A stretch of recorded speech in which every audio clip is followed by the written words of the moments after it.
Yo guys, good evening. How are you doing? It is time to finish Ragnar.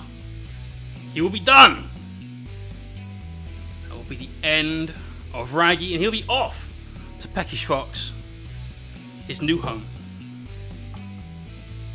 How are you guys doing? Des, what up, dude? Tonight we have a plethora of fun shit to play with. We're going to paint him a nice, realistic, rocky base. Frozen tundra using apparently purple and green.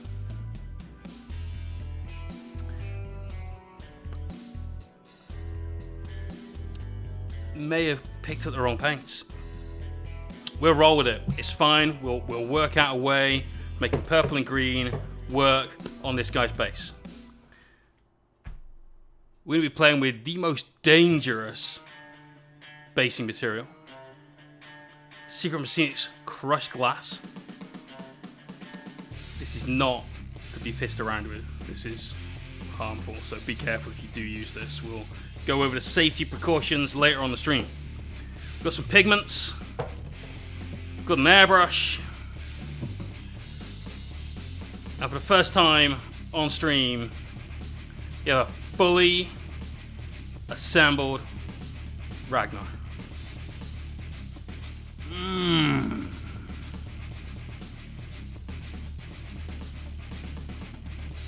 I appreciate that hashtag, Crooked Grin.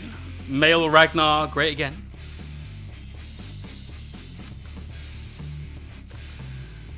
You're right, but you're also wrong. He's never not been great. So he's done a little bit of work off stream, painted all these little gems, highlighted all the gold. Plenty of little bits and pieces were done. Little highlights on the red here, highlights on the sword, handle of the sword.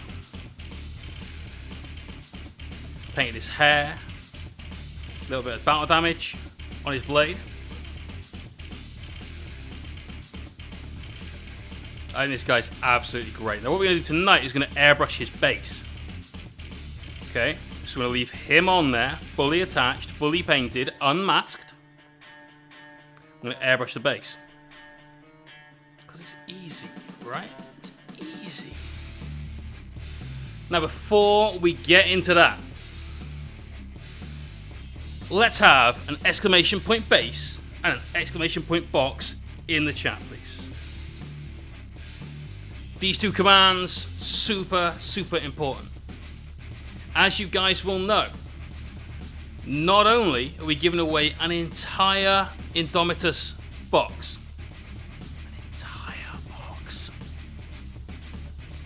a whole box. Not only are we giving that away, if you follow the instructions over on Instagram, and that box command will give you a link directly to there. You know, read the post, follow the instructions. We're going to post it up again tomorrow. We're probably going to post it up again on Monday, and then probably also again on Thursday or Friday next week, just to try and keep the momentum going for that Indomitus box. We're also going to be doing another post, exclamation point base. We are going to give away not only that whole box, but also I am painting on release weekend, live all weekend, the Judicia and the Scorpec Lord. You guys have chosen the color schemes. The Judicia is an ultramarine, and I'm okay with that. I feel okay about saying this live on air and record it on YouTube forever. I actually like ultramarines. Genuinely. George! What up, dude? Welcome to the stream. Thank you for that sub. 15 months. 15! Holy shit, dude. That's mental. That is mental. Thank you for that sub. But I like ultramarines. If you paint them right, they can look cool. For our Scorpec Lord, we went with the Gypsy Danger Cron. We're going to base this dude on Gypsy Danger from the Pacific Rim films. It's going to look super sick. Can't wait to paint that guy.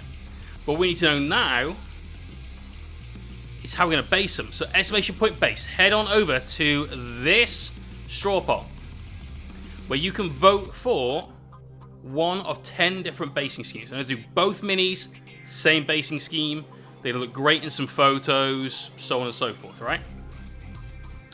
You've got a choice of snow and ice, which we're going to do tonight, jungle, Mars red sand, yellow desert, rocky mountains, lava, demon world, could be anything there, marshland, urban jungle, or imperial palace marble. Now you can choose as many as you want, so pick all the ones that you want to see a tutorial on, because obviously that's what we're going to do if it's on stream, right? Pick all the ones you think I might want to do an army with those bases one day. Yeah, that would be sick. Yeah. So, go and cast your votes. I, as always, will have to swing vote, so I'm not voting yet. But currently, in the results, Urban Jungle, right up there in first, Rocky Mountains in second, and Imperial Palace Marble, ooh, just getting another cheeky vote in there, in third with 5 votes. Now, I think that would be a really sick paint scheme, especially for that Ultramarine, the Scorpeth Lord. I think he'd look cool, smashing through a palace. Remember, there is that bit in the Indomitus trailer where they're fighting in the church. Could still be on that world. That would be awesome. So go there, get your votes. It'll be good. Wooden Spoon Wargaming. Honey, I'm home, he says. My friend, it has been a long time. It's been a long time. You've been a busy, busy boy. Staying on the deck of a boat? No. That's not one of them. Not even a demon boat. So, back to Ragnar. Tonight's business, getting this guy finished off. That realistic frozen base. I don't mean frozen like let it snow, let it snow. I mean proper, I might have lost an arm by waving outside the tent kind of frozen. Snowpiercer frozen. That's what we're going with. And for some reason, we're going to do it with purple and green. We're working this one out.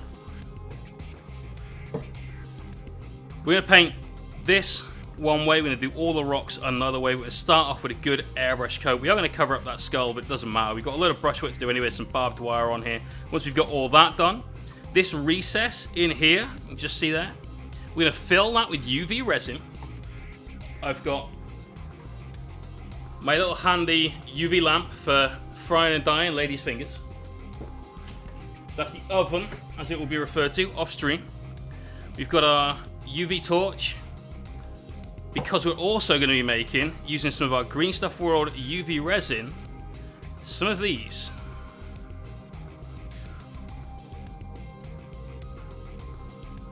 We're making some stalagmites and some stalactites out of this clear resin, baking them in the oven and attaching them to the base. We're going to do some sticky up stalagmites towards the front, and do some stalactites off of this awesome overlap we've got at the back with this piece of Imperial rubble. Purple and green Mohawk when? One colour, man. We don't do stripy. No. You mean icicles? They're stalagmites and stalactites. They're just made of ice. That's it. There's some minerals in there as well. It works. Let's get the airbrush fired up. I'm going to start off by base coating everything here with black. Now, I showed you guys this a couple of weeks back. How did yours hold up, Jay? Mine a bit yellow after a while. So, because I bake the ever-living fuck out of it, and because the resin, after it's been in there a long time, it's fully cured, should be okay. Shouldn't pick up any impurities in the air, because that's basically what you're getting when that turns yellow. So, first thing I'm going to do, take a brush and just do all of the bits that are near the mini. We talked about precision airbrushing a while back. This is one of the tricks that I gave you. If we just do the brush around this little bit, we can get the rest of it done with the airbrush. No hassle whatsoever.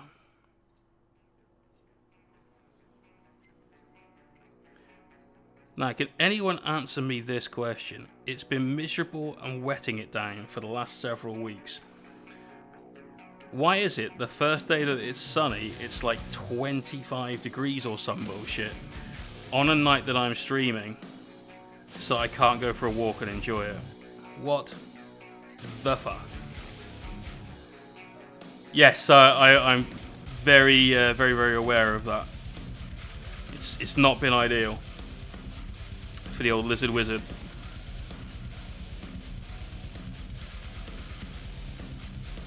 So all we're doing is painting this on with a little bit of black that's been just thinned down a little. Get into all the little recesses, all the nooks and crannies around this area where Ragnar is. The rest of it we can do with the airbrush. There's going to be a load of people questioning, like, well, hang on a minute, why didn't you just paint him off of the base, Jay? Well, that's because whoever asked that question, it's a good question to ask. Ventress! How you doing, ma'am? How's it going? It's because Games Workshop, in their infinite wisdom, decided that they were going to mould him on this bit of rock. Now, normally that's no issue whatsoever. You just leave him off. You don't glue it on. But the front of this foot is part of that bit of Imperial rubble, which is a dick move, Games Workshop. Dick move. No need for that shit. So, let's pop the palette away for a sec. We're going to end up with one sweaty hand tonight. Let's get that airbrush going.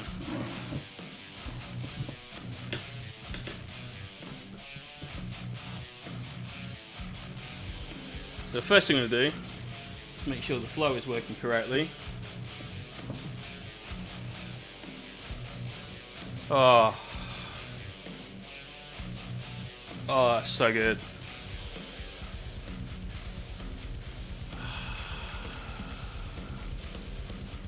Happy days. Feel much better now. Refreshed.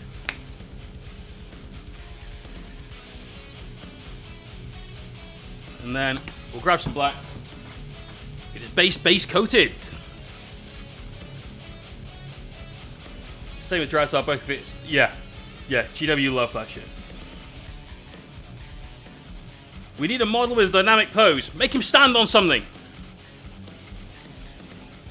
That's not really dynamism. That's something in front of that. There's a fucking bit of cobweb in front of that lens. Brilliant. Smithy! I'm doing well, dude. How are you? You forgot to unsub. Oh no. 5 months in a row, man. That learning curve of yours? I think it's a plateau.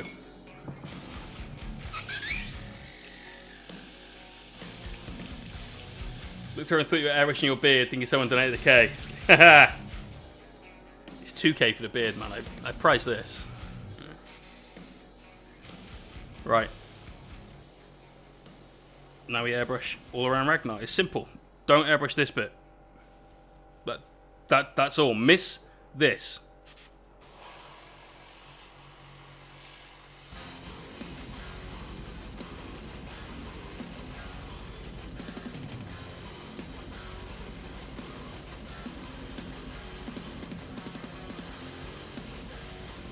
Just make sure you get into all the little areas. If we miss a little bit, it's not going to be the end of the world. We've got a load of pigments to go on here. We've got loads of other effects, and we've got some crushed glass, realistic snow to go on here as well. But for now, let's just avoid all that needing to be used as a cover-up and just paint everything. See, easy.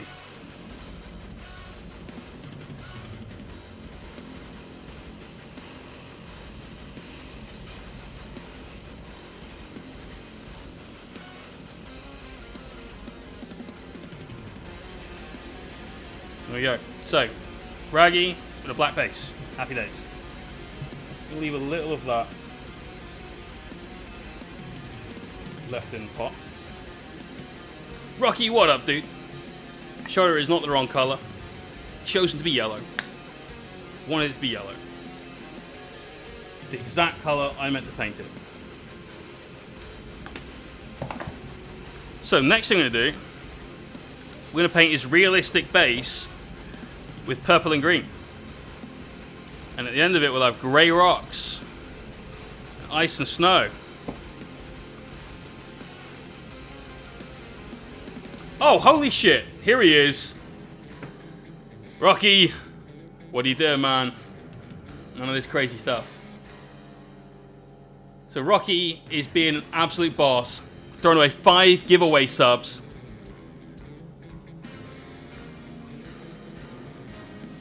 Pepe Gahunter. Damn, that's a lot of different words that could have been. The machine is immortal. Even in death, I serve to one desire. Nice, dude. I'm in the base rim. Hell no. Hell no. Right, so let me give some meeps to Zerot Null, Lochias, Nibbling number 5, Captain Adorable, and Dark Side Hobbyist. You guys have all been gifted a sub by the legendary Rocky Balbrock. Which means that the commands exclamation point win and exclamation point mystery could be really, really useful to you. Every month we do at least 2 giveaways. This month I think we're doing like 5 actually. Let's see. The ones that you'll need meeps for, which you've always been given 3,000 meeps, so this is good. The ones you need meeps for is the £50 hobby voucher that you'll get at the end of the month. You get the chance to buy raffle tickets using those meeps to enter for that. Then we got a mini giveaway. I will paint a mini in a color scheme of your choice. You've got the choice this month of Chaos Obliterator, a Bloodborne Minotaur, or the mystery box. Dun dun dun. Then we've got the Judicia we're painting, not this weekend but next weekend. Scorpec Lord we're painting next weekend. All of the plastic sprues in that box as part of those 2 giveaways next weekend. And I've got a cheeky 3rd place raffle prize lined up already. So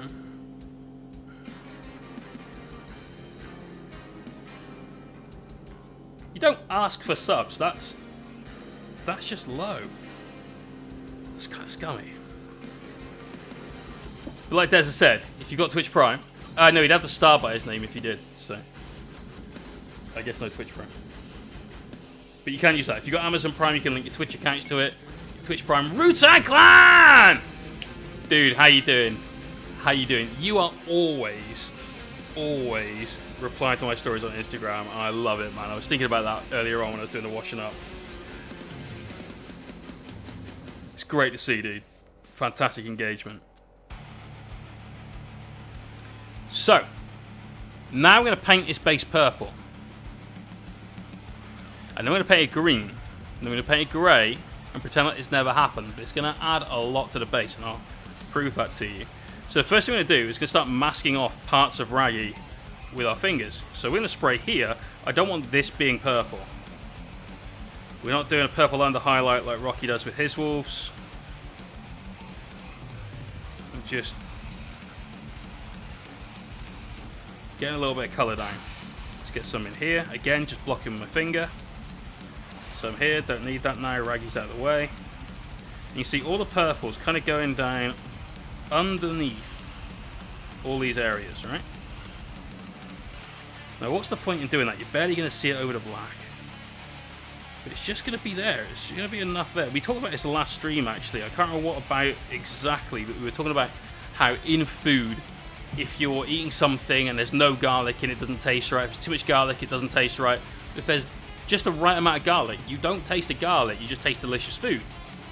It's going to be the same with this. We're adding these tones in there just to make sure that everything has a little bit of a point of interest. By the time we've got some greys in here, you won't see most of this. You certainly won't see most of the green, but there'll just be a little bit here and there to remind you that we did this.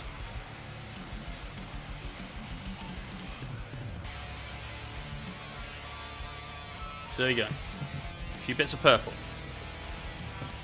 Let's do a little bit on the Imperial Aquila. So being careful not to spray Raggy's feet. So we're going to get him right over close. Just tiny amounts of brush pressure. We've got a level 2 hype train. Thank you very much, guys. Even got him out. Choo-choo. The box is a rollover. Yeah, that's right. So nobody knows what's in that mystery box. I told my housemate that he'd like the mystery box. He was like, oh, what is it? Alright. Well, it's a mystery. He was unimpressed. Very unimpressed.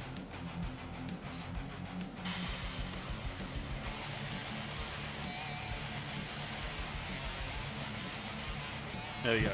So let's flush that through. Then we're going to grab some green. Quick bit of water through the pot as well. It's first place prize, the leftovers orcs from Prophecy of the Wolf. No, mate. No. It's a little prize. It's more of a sort of consolation prize. But I think it's quite cool. I genuinely, I think this is quite cool.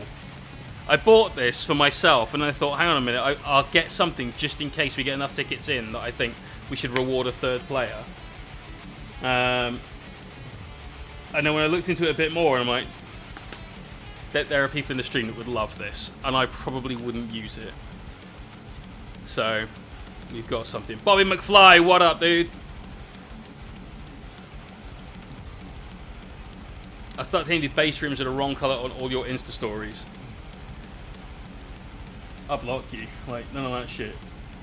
And then I'll block you on Twitch, and you won't get to see Magnus being done at all. That's that.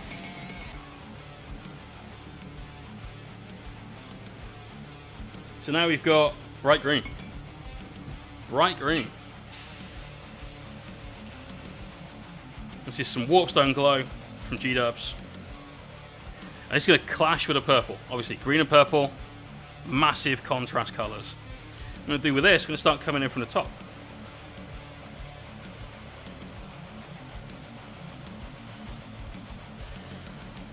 So we've got a two-tone purple-green highlight stage that's going to go underneath predominantly grey bases. Also spraying this in and around Ragnar. No mask. No varnish either at this point. Anything he got varnish with his head because I didn't want to risk anything happening to the face, but nothing else has been varnished yet. Which is just to prove that airbrushing is fine, guys. Right, don't need to worry about masking every tiny little thing off. It's all good. So, actually, I really like that Imperial Eagle being green. Might just do green. Bobby McFly says, last stream we inspired me to start painting Gaz, and honestly, I'd say it's the best face I've ever painted. Nice! Dude, that's fucking awesome. Like, thank you for sharing that. And I hope you share that in the whip later as well. Cheers, man. Should a bit green?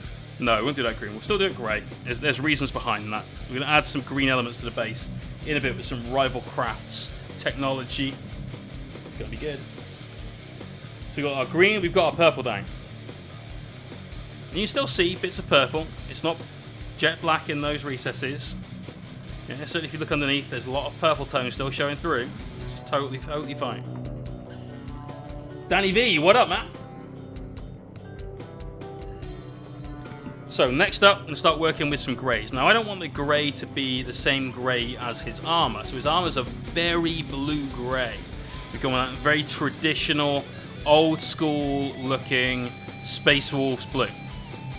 So we need all of the greys for this to not have blue. That's one of the reasons why we've added in purple and we've added in green. Now both those do contain blue, but they're very far removed from it. Still didn't want anything too contrasting. Obviously, we're not putting down a red or a yellow. That would just look weird.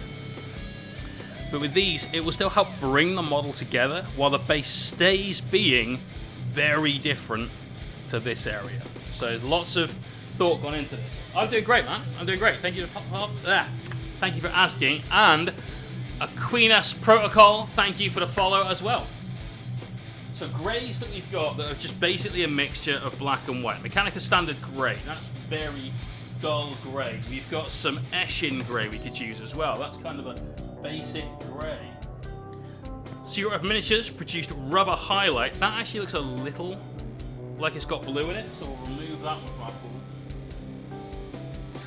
And then we've got some Celestra and some Administratum grey. So all of these are just greys. That one looks ever so slightly blue, but I think we'll be okay with it. Shake these up. Aka80, cheers for that follow, man. Welcome to the stream.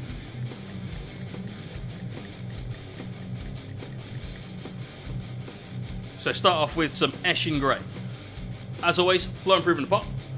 Wait, what do you think GW paints with in the airbrush? I always find it clogs quite easy enough to disassemble fix it using the 0.4mm or 2, so it shouldn't be an issue. Loving the rain on me, by the way. Awesome. Thanks very much, man. So this is from Shugart. Firstly, when the paints go into these from these, I add about 20 drops of flow improver and 20 drops of thinner as well into the pot. Now for some paints, like their base paints, will go even more. And if the paint itself, whether it's a layer paint or what, it's just a little bit claggy, we'll keep adding more till it's the right kind of consistency. Then once it's here, every time it goes in the airbrush, 50% of what goes in is flow improver, the other 50% is the paint. So I never get issues, but this is pre-thinned and then it's thinned. I'll show you. It's the airbrush cup. Ariel Ventry, how you doing, man? So 5 drops of flow improver. And I think we'll probably do 5 of paint as well. Don't need to go super thin with this. So, Rarcraft Basing Bundle came in today. Thanks again. Hey, no worries, man. Right. This song is loud. I don't even remember this one being on our... Right, it is. No, it isn't. I didn't think this was on our playlist. It is now. Knock that down a notch. So, mix that up. Now, a lot of artists will tell you never to mix in the cup and all that sort of thing, right? If you watch Angel Heraldo's YouTube videos, he mixes a little blister, like part of a little miniature package. Mix in that, make sure it's got the right consistency, then pour it into the cup. But, to be honest, this is...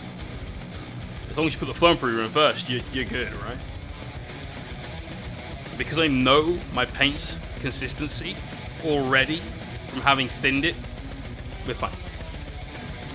Right, exciting news. All of the packages that I've been telling you guys I was shipped for ages finally got shipped today.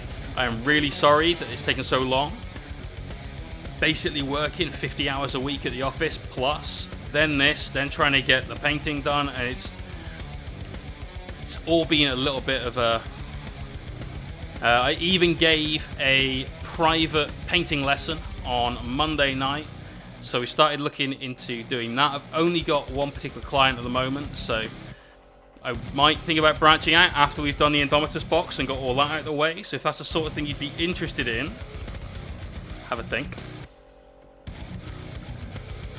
Really appreciate knowledge. I mean, look into flow improver. You need flow improver.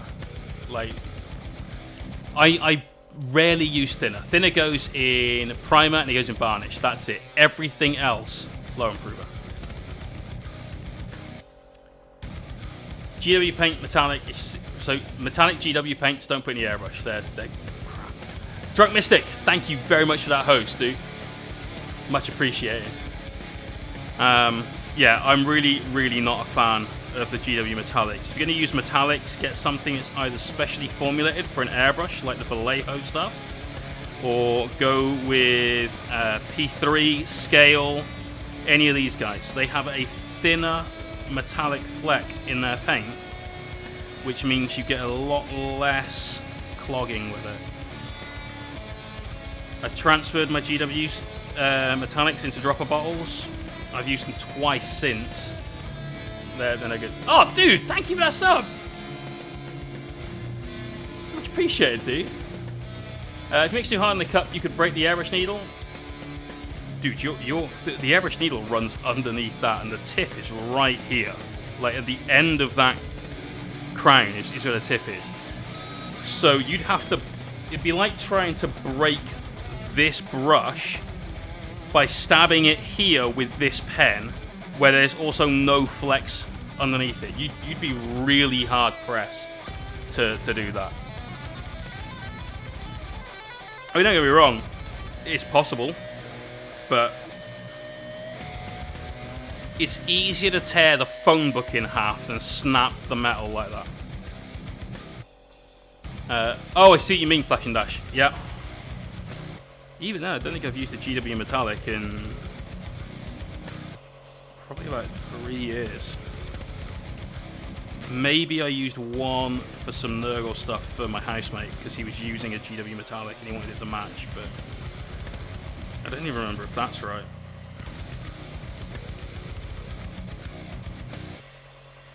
So what we're doing now is obliterating almost all of that green and almost all of that purple. Now careful here, obviously don't shoot up Ragnar's like inside leg with this paint. Keep it real close and real like under control. In fact, let's also, oops, wake up, wrong way. Just up this a little bit so we got a little better time seeing the base. Have you used Turbo Dork color shift paints in your airbrush? No, and if I'm completely honest, it's not my sort of style either. People that use color shift paints, that's great. Crack on. You know, I hope you guys have a lot of fun with them.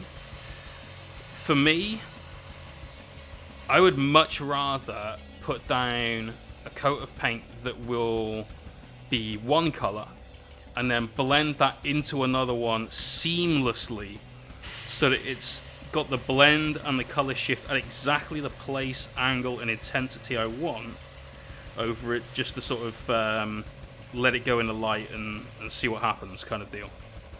So it's not really my bag. I'm not their target audience. I've seen a lot of cool stuff done with them.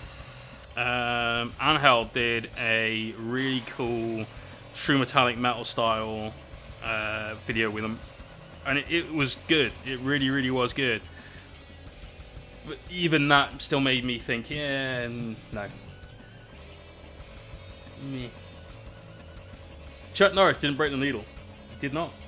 He did not.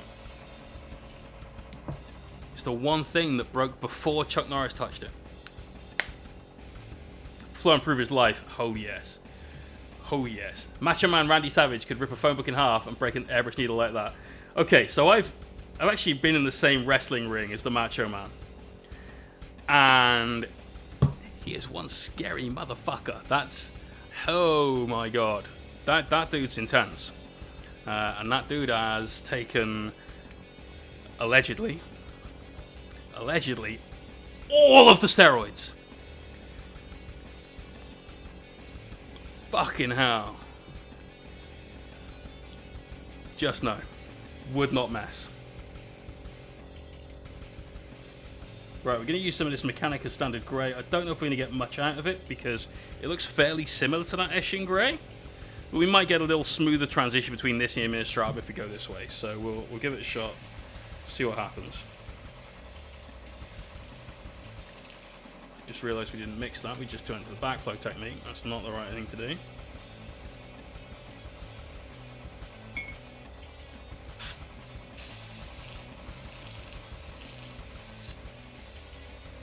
Oh no, this is much brighter.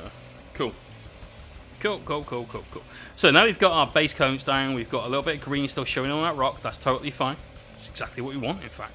It's going to be a little less after we've done a few little washes in a bit, but we want it there. So we're going to add some more green. This is going to give it the effect of like kind of lichen moss style. Testing message. Yeah, Twitch Prime is active, man. You got it.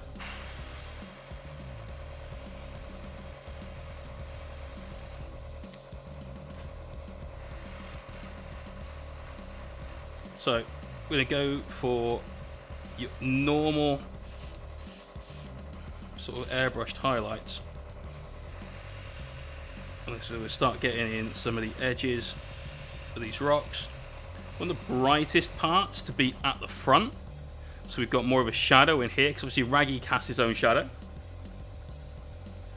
Oh, that's weird, because the star came up for me, mate, and then not on your second message. So maybe give it 5 minutes and see what happens. I just want to get to where you're at in painting skill, because I love painting, and then when I look at other guys' models and keep buying minis to improve is expensive. But that... blood, sweat, and years, man. I mean... that's it. I've been painting for 25 years-ish. No, probably closer to 20 than 25. In terms of like painting to get good rather than just get paint on a model, I've probably been painting for about 10 of those years, with a break in between of 5. So, you know, there's been a lot of time.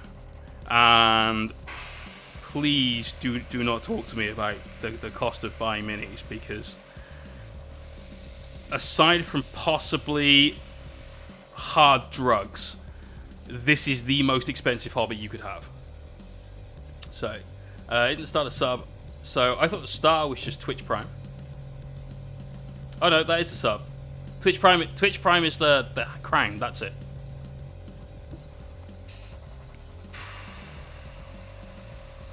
It's weird how it gave you a sub credit on one message and not the other one though. That's fucking... I don't understand that. But basically, is every time we say this a lot, Teddy. Every single time you either pull the trigger on the airbrush or you touch your paintbrush to the mini, you have the opportunity to learn something, right? You are going to make a brush stroke. You're going to apply some air and some paint through your airbrush and make paint happen. And if you do that without thinking about what you're doing, then you're relying on your subconscious to pick up that information for you and then filter it through your brain and go, right, here's a thing that you've learned. But instead of doing that, instead of letting that happen, if you really focus on what you're painting, then that's when you'll start to make the biggest jumps in skill. And if you're lucky and you have natural talent, which I have none of, I'd like to point out, this is all hard work. If you're lucky and you've got that, it'll come real quick. If you're not, many years. Moon Tyranid and Rival Sarah both turning up at the same time. You guys are amazeballs. How you doing? Me or the Mini? I've been having an issue with a new airbrush where I move the trigger and get the desired width and spray cone, but 566 spray and the test line I have to let even more air out to keep the same width, have thinned a lot too. That's your compressor.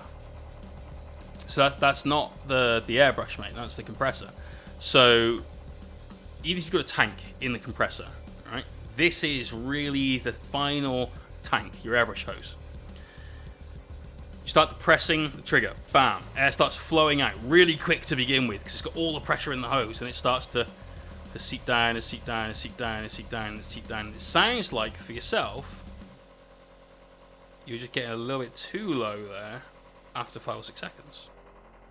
So guns are legal here. Hard work is also talent. I'll take it. There we go. Kets, doing great, dude. How are you? Good to see you as always, man.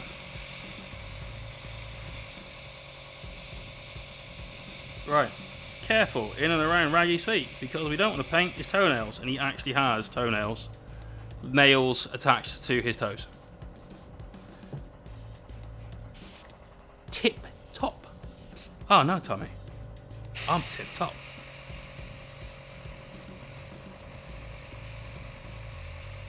Love that phrase. Doing good. doing great. In fact, we are absolutely shattered from work because it's a bit full on at the moment. But it is what it is. This is fine. We like to work. But there we go. That's our first airbrush coat. We've started getting a little bit of a transition going up on that Imperial statuary, the Aquila, the fucking bird statue. Cheapo compressor. There you are, Salvirus. There you go. So my friend came round last weekend. We played a couple of games of 40k. This is Nick, the best Dark Angels player in the world. And he brought his airbrush around and he said, look, I can't fix it. I don't know what's going on. It feels like an asthmatic wheeze coming out of the end of it. There's just nothing going on. So I played around with his airbrush and I'm like, alright, cool. Let me just try it on my compressor. Because his compressor is about this big and this thick with a red button on it. It looks like a shitty remake of a Nintendo. It's the same sort of colours, that weird light grey. I tried this brush on my compressor, and my god, fine. Tried my brush on his compressor. I know my airbrush works. Nope. Nope. So, yeah. Get a good compressor.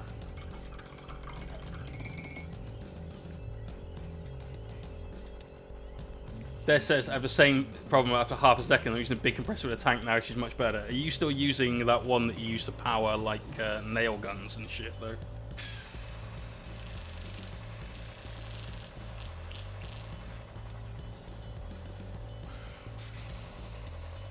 So the compressor I've got is the Iowata Silverjet. It's tankless, so it's always on when I'm airbrushing. Sorry, this is the Administratum Grey, and again we're doing another one of those sort of top-down airbrushed highlights. Trying to keep right to the outside on these lower edges. On stuff like this, we'll come in at an angle so we can just hit those top lines, get an edge highlight out through the airbrush. That's what we're aiming for here.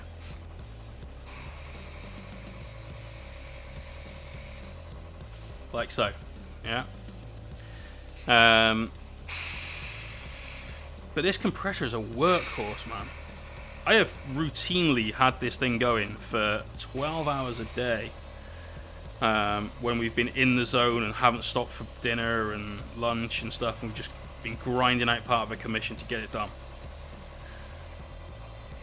And it gets a little warm, but not even close to being like what you would call hot. It's an absolute beast, and it beats the pants off the sort of Mr. China cheapo eBay one that I got originally. So you stop breaking your nozzles. Damn, man. What airbrush have you got? Like the actual airbrush, not the compressor, obviously. Just coming around the back, make sure we just get this with a quick cut. All we've done here is spread around the very rim of the base, because we want all of this section to still be in shadow.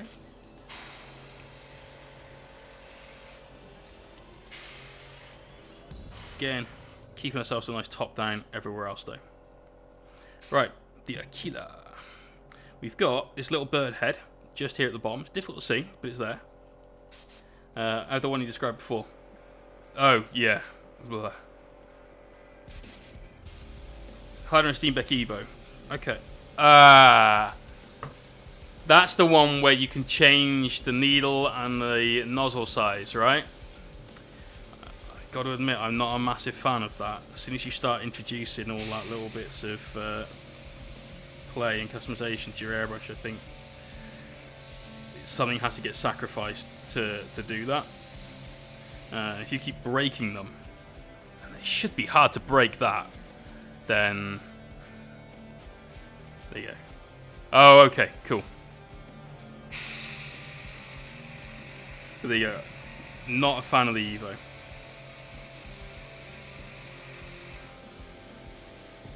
Now starting to build up that transition on this Aquila with feathering it out. There's a joke in there if you look hard enough.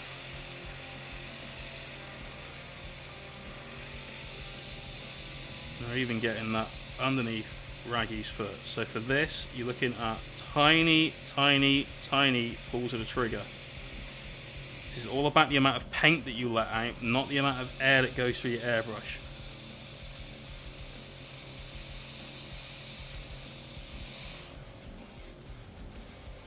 There you go. Airbrush in and around his foot. Easy.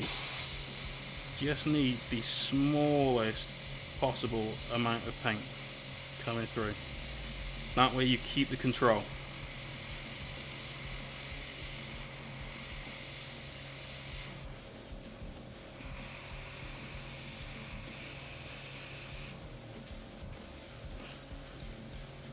And this is what we were talking about earlier on, where every single time you touch your brush to a mini, or you put paint through an airbrush, every time, without fail, you have the opportunity to learn something. Doing stuff like that, where it's, I mean, it's not life or death, but it's like life or death for the paint job. That's where you learn those things, right? Challenge yourself by doing stupid stuff where you're like, if this goes wrong, then we've completely fucked it, right? Definitely.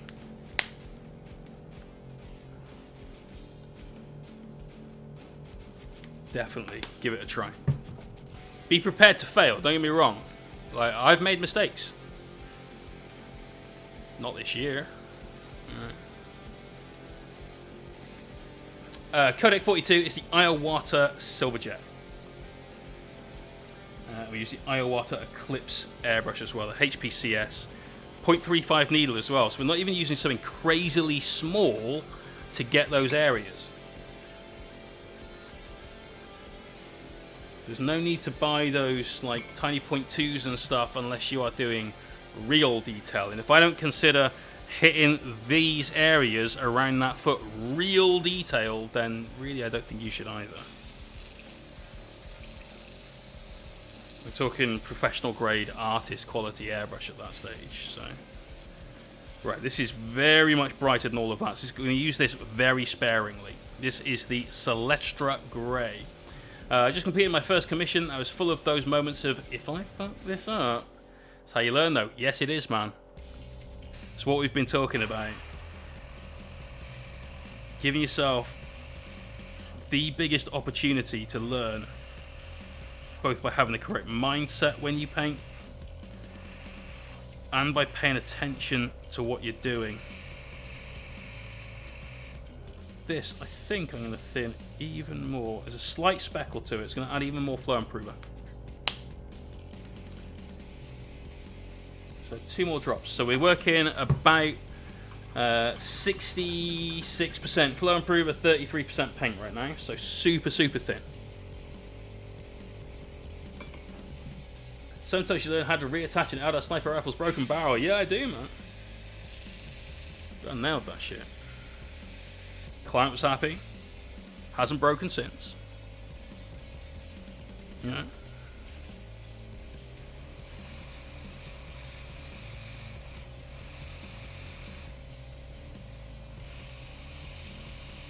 So let's get the outside of that front leading edge. We want this to be the brightest part of the base, this rock ridge here. Until, of course, we start putting down our crushed glass, super, super realistic style. I genuinely don't think you can get better snow than this. At all. There's only one reason we're going to use it, and that is that Peckish has told me this is a display model only. So it's not going to be on the table a lot, getting knocked about, getting picked up, possibly some of that crushed glass ended up in somebody's mouth. This is legitimately an awful product in terms of what it can do to you. Treat it with respect.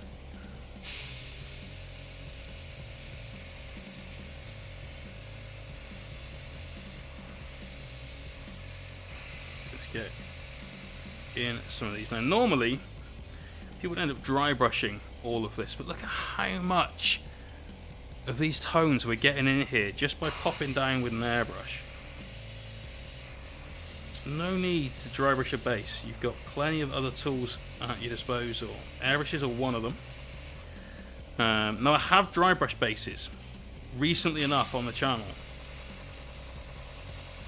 fact, oh no, I put them in the cabinet. I did have one on my desk. We dry brushed one base and then put so much pigment over it you could barely see that dry brush. But the whole point of dry brush was just to allow that tiny amount of colour coming through. Just to break up the surface a bit. At least now I know if I fuck up I can strip the model and try again, or if I first got the hobby by myself, which is super upset with some room. It's all good, man. Like, you don't need to strip anything. Like, if you're using an airbrush, paint over it. That coat of paint, finished coat of paint, could ever put down on the model so you can cover it. It's cool. So we've just done a little bit of eagle head in there. Let's get the feathers, and we're coming in really at the outside edge now.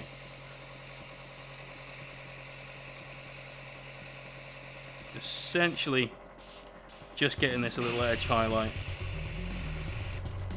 just on those raised areas. The ones that Ragnar stood on, you can do that too.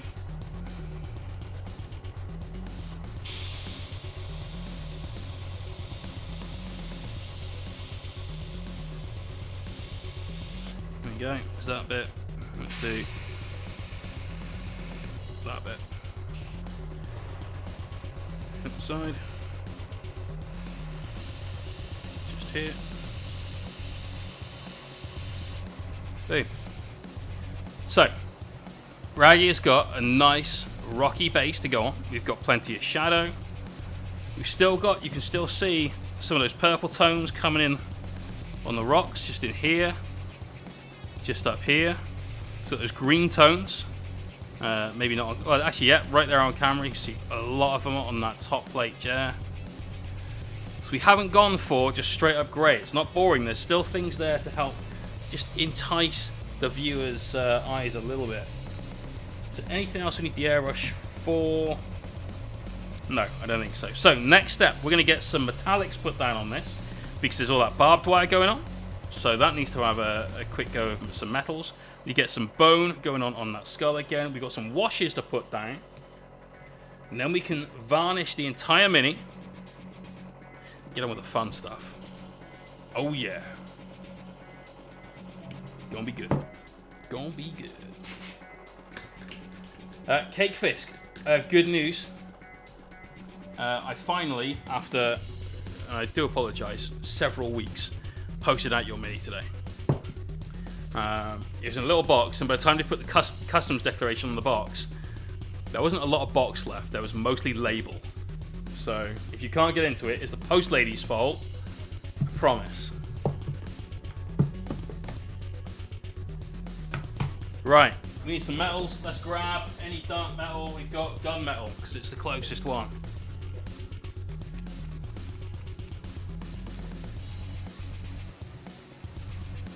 Some of that on the palette, and we are at about 10 to 10. It's fine, dude. I don't mind paying the freight and anything on it. It's just the label that they put on. They used to be about this size for anything. Now it's like that.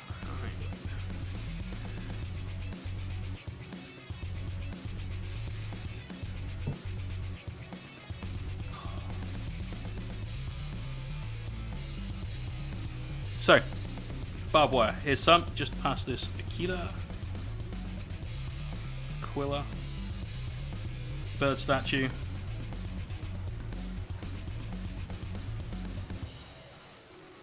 I've got to say, this is actually the best sculpted barbed wire I've ever seen on a base as well.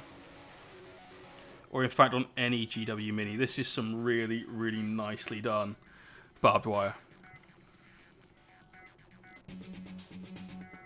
Now we are, of course, going to get a little bit of rust on this. This is exposed to the harshest of all elements. I'm not going to say this is Fenris, but earlier on I said we want this to be so cold it's like Snowpiercer levels of cold. That kind of snow and blasted landscape, right?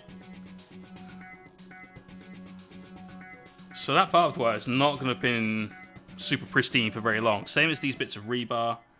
These are blatantly going to get some rust going on them. was a shame to cover up some of this stuff, I'm not gonna lie. But got to be done, because we need to dig a little hole. We need to make ourselves a pool. Ragnar, being mostly doggo, is jumping over the bath. Doggos don't like bath time.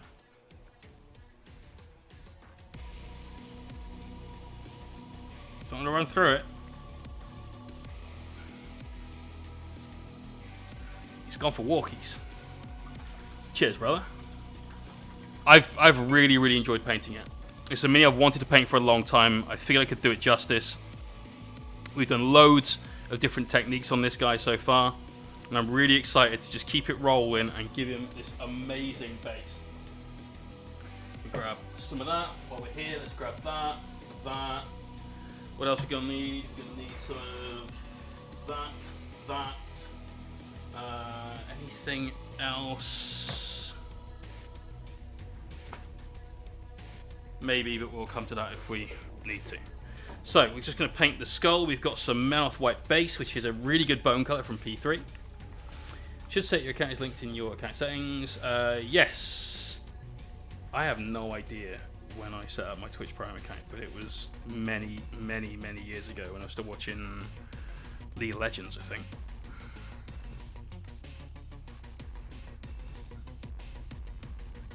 Right. Let's get Wilbur, or whatever we're going to call this guy. Got some highlights to do as part of our basing as well, especially on, of course, that bit of rubble that he stood on. But we're going to put a few brushed highlights on the rocks as well. Don't think they're not getting any love.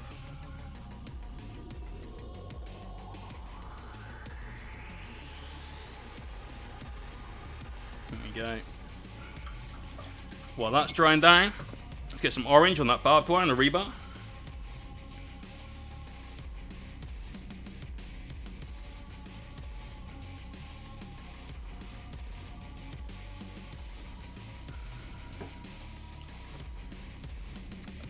Twitch on a mobile is the devil. That could really do with some like UX improvements for definite. Didn't just paint his hand, I promise you. But we really didn't paint the Aquila either there. That's very easy to fix.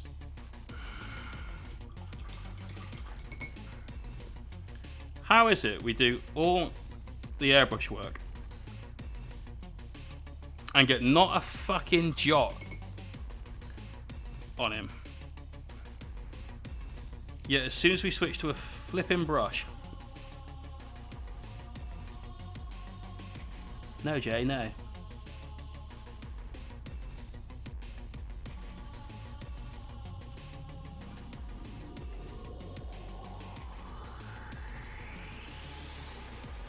There we go.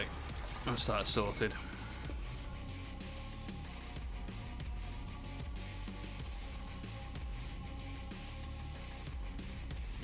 Boom. Right, back to paint orange. So we're not going for full coverage on this, obviously. All I've done is just thin this a little bit so we get a decent recessed flow, but it still stays quite prominently on the surface and stays under control really well. And we just dot in a few of those areas of barbed wire just to provide a little bit of interest again, you know, something to help draw the eye away from the mini. We want those little bits of contrast going on. On the rebar, we're kind of stippling, but just with the side of the front of our brush rather than with the end of the brush. Just to provide a little bit of texture. Same on this bit, so we're just sort of dabbing this on in place. And I'll do the same on our barbed wire up here. Oh, we missed a bit.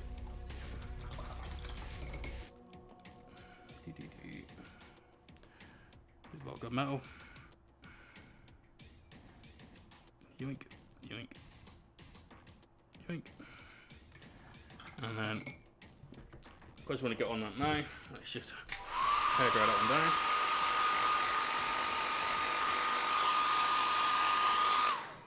one down. Boom. Bit of orange.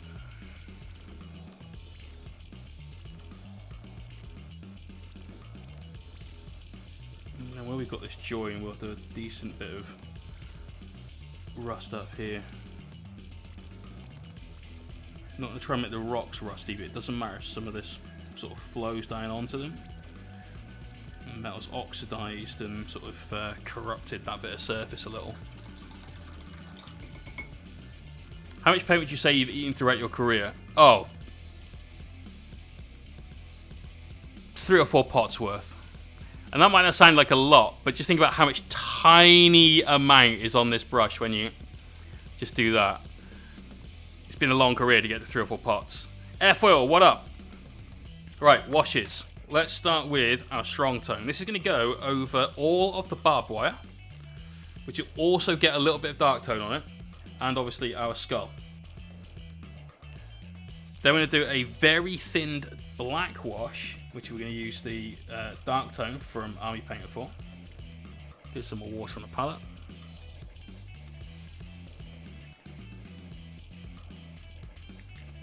And that will go on some of our rocky areas.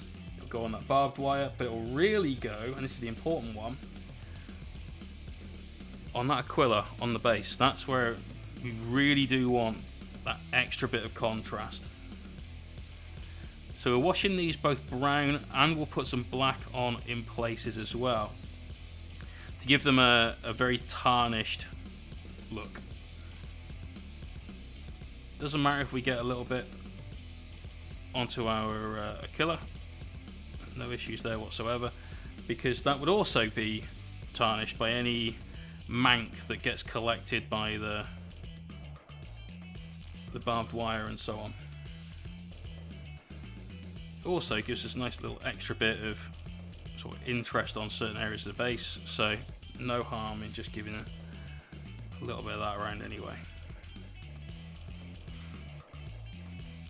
So, in 3 minutes ago, actually, I was going to give everyone a quick rundown of the prizes for this month's mystery prize, exclamation point mystery. We already know our 2. The mystery box was not picked last month, so that has not changed. So some of you have seen these, but for those of you that haven't, and don't know what I'm talking about, put exclamation point mystery in the chat. And exclamation point win. You could also try base and box as well. What we will do is we will get to that when we need our wash to just dry for a little bit. So for now, we'll keep going. And then we'll pause, go through all of that sort of stuff in detail in a bit.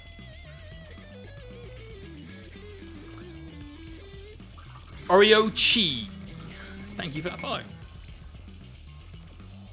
What's in the box? You need it. Everyone wants the box itself. No one gets to have that. That's my box. It's mine.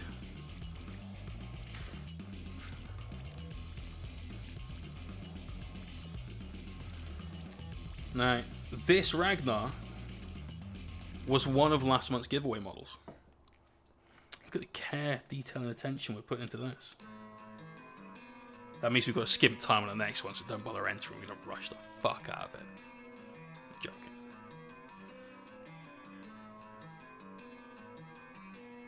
Right, so what I'm doing to begin with is really thinning some of the strong tone, dark tone. I'm going to use a somewhat dilapidated, older version of a Winsor & Newton brush that we've got. This is the one we used before And we're going to use this to slap on a load of this wash in here. Now, the reason we've gone so super thin is because we're just looking for this to stay in the recesses, really kind of get into those crevices and darken those down to provide that maximum contrast. And because we're basically painting bark chips, I don't want to ruin my super good brush that we were painting eyeballs with on last stream. Don't want to run any risk of ruining that whatsoever. So we use this one, which as you can see is a bit blunter in the tip. Heard the call of the hawk. Dude, how you doing, man? And this is the last day on Raggy. It's going to get finished today. Just you wait. Let's get into all these recesses down here. As always, we're looking for those extra points of contrast. So we can get our darkest dark version of whatever it is that we're painting next to our lightest light version of whatever it is we're painting. We've got pigments to go down after this. Much later in the process, but going to be using some pigments. We've got UV drying resin to go down. We've got icicles to make.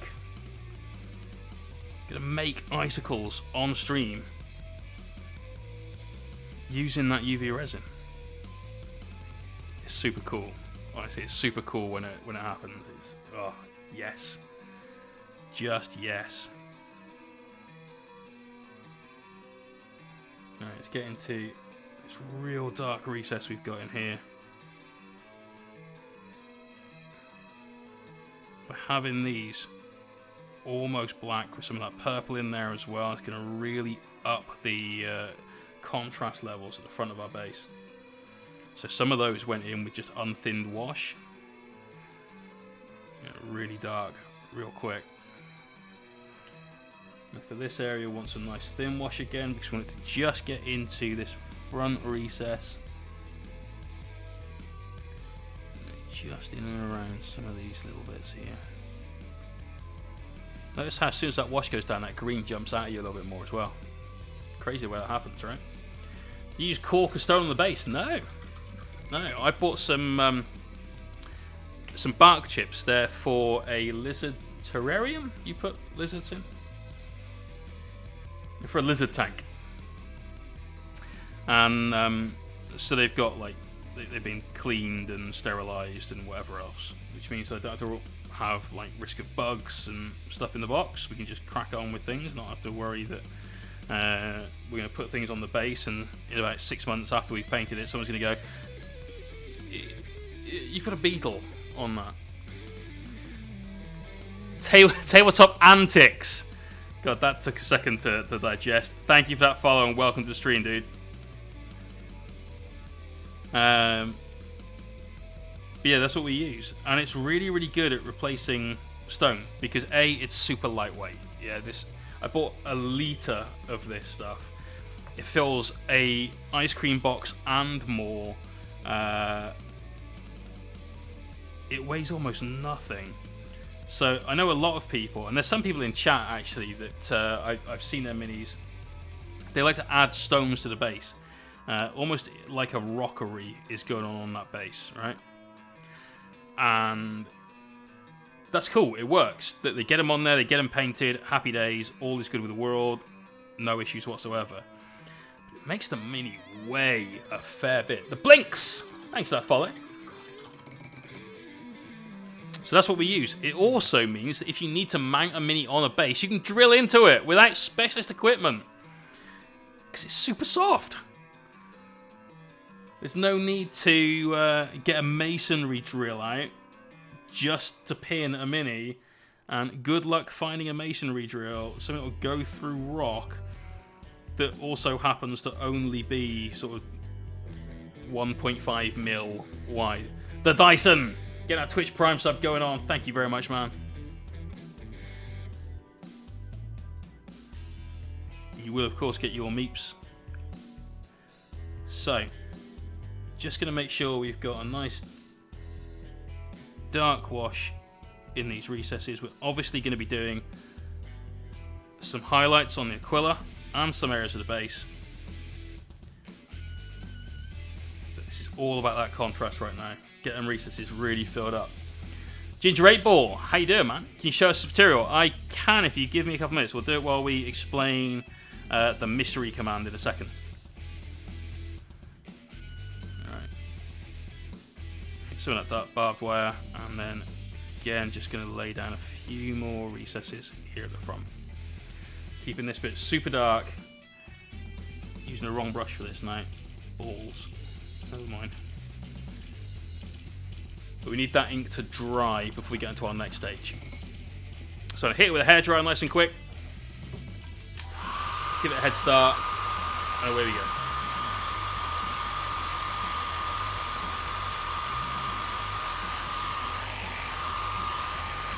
So here it is. Every month we give away at least 2 prizes. Give away a £50 hobby voucher to somebody buying tickets to our raffle on the last stream of the month. This month is the 30th, using their Meeps. !win for a bit more information about that. But essentially, just by watching the stream, you build up a currency. You use that currency to buy tickets. If you watch every show for a week, you'll get enough for 1 entry into the raffle. So over a month, that's 4. If you sub as well, that could be 10 that you get. 10 entries. It's good. I think the last hobby voucher we gave out got immediately turned into Nagash. So, you know, that's a damn good price. Think about what you would do if you won 50 quid to spend just on your hobby right now. We then have a mystery prize. There's always 2 models that you know of and 1 that you don't. Now, Ragnar was a model that we knew the identity of last month. So when Peckish won, he was like, I want Ragnar. I want Ragnar.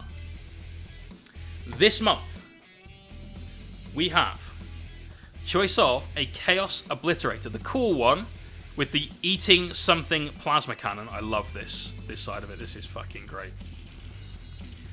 Now you still can't buy these individually. We've not magnetized. We've assembled it in parts, so we've got the ability to get into all these shoulder pads, do some freehand. This front bit comes off, so we can get into the head and do that properly. We'll paint this in any legion that you want. Like I said, you still can't buy these individually. You're looking at buying a Shadow Spear, start collecting at about 65 quid just to get your hands on one of these to make a unit of 3. So if any Chaos players out there, could be a solid extra piece to your army. If that doesn't tickle your fancy, the other mini we've got that we know of is this, and I love this mini. It's a Blood Bowl Minotaur. If you play Blood Bowl, you want this. You can go on loads of different teams. It's also a fucking awesome sculpt. This is Ketz asking important questions. So the £50 voucher is for any hobby store. So if I won, I could use it as, say, Rival Craft Store. It's anywhere I can get a voucher for you, basically. I'd rather not just send somebody cash, so we have done it once, because someone's looking to buy an airbrush, and so, you know, that made sense. But Rival Crafts do vouchers. I'd love it.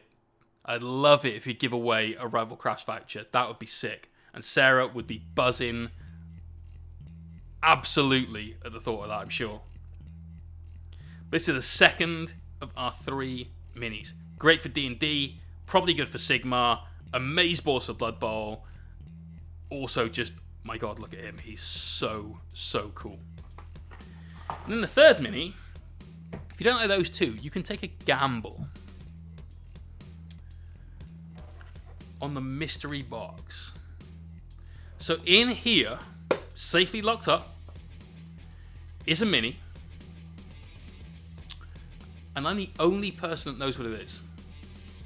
The only rules of the mystery box are this: whether it's in sub-assemblies, on sprue, or fully assembled, the mini has to fit within the confines of the box. So this rules out 40k sized Warlord Titans, 40k Knights, an Armiger. Pretty sure it fits. And there are some just up. I hate this mirrored camera thing. Fuck it. Just there. Just there. So they could be that. What else on the shelves? We've got limited edition Space Marine stuff. We've got Warcry stuff. We've got under... Is it Beastgrave? No, Nightvault. That's a Nightvault one. I've got a Beastgrave one up there. We've got Blood Bowl minis, we've got Sigmar minis, Eldar minis, G2 the Cults, Grey Knights. There's loads of stuff on those shelves. But also, it could just be some scenery that we paint up. Bit rough, that I appreciate, but it's a gamble. It could be a single scarab.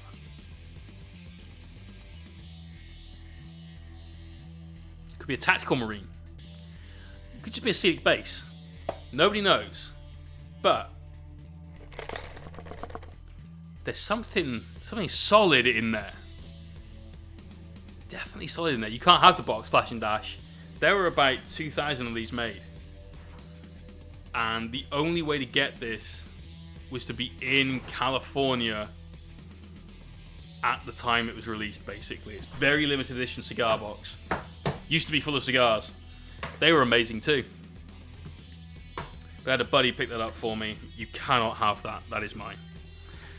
So, back to Ragnar. That is the mystery, and that's the win command. Let's do one more thing. Exclamation point box if you'd like to win an entire Indomitus box. Like the whole fucking thing. Not a little bit of it. Not just like these minis. The whole box. Exclamation point box. Go to Instagram. I know a few people have made accounts just for this as well. So thank you to all of you who are now on Instagram. And you only follow me, I guess, at the stage. You guys rock. Go there. Follow that link. Follow the instructions in the post. There are 4 instructions. Do every single one of them.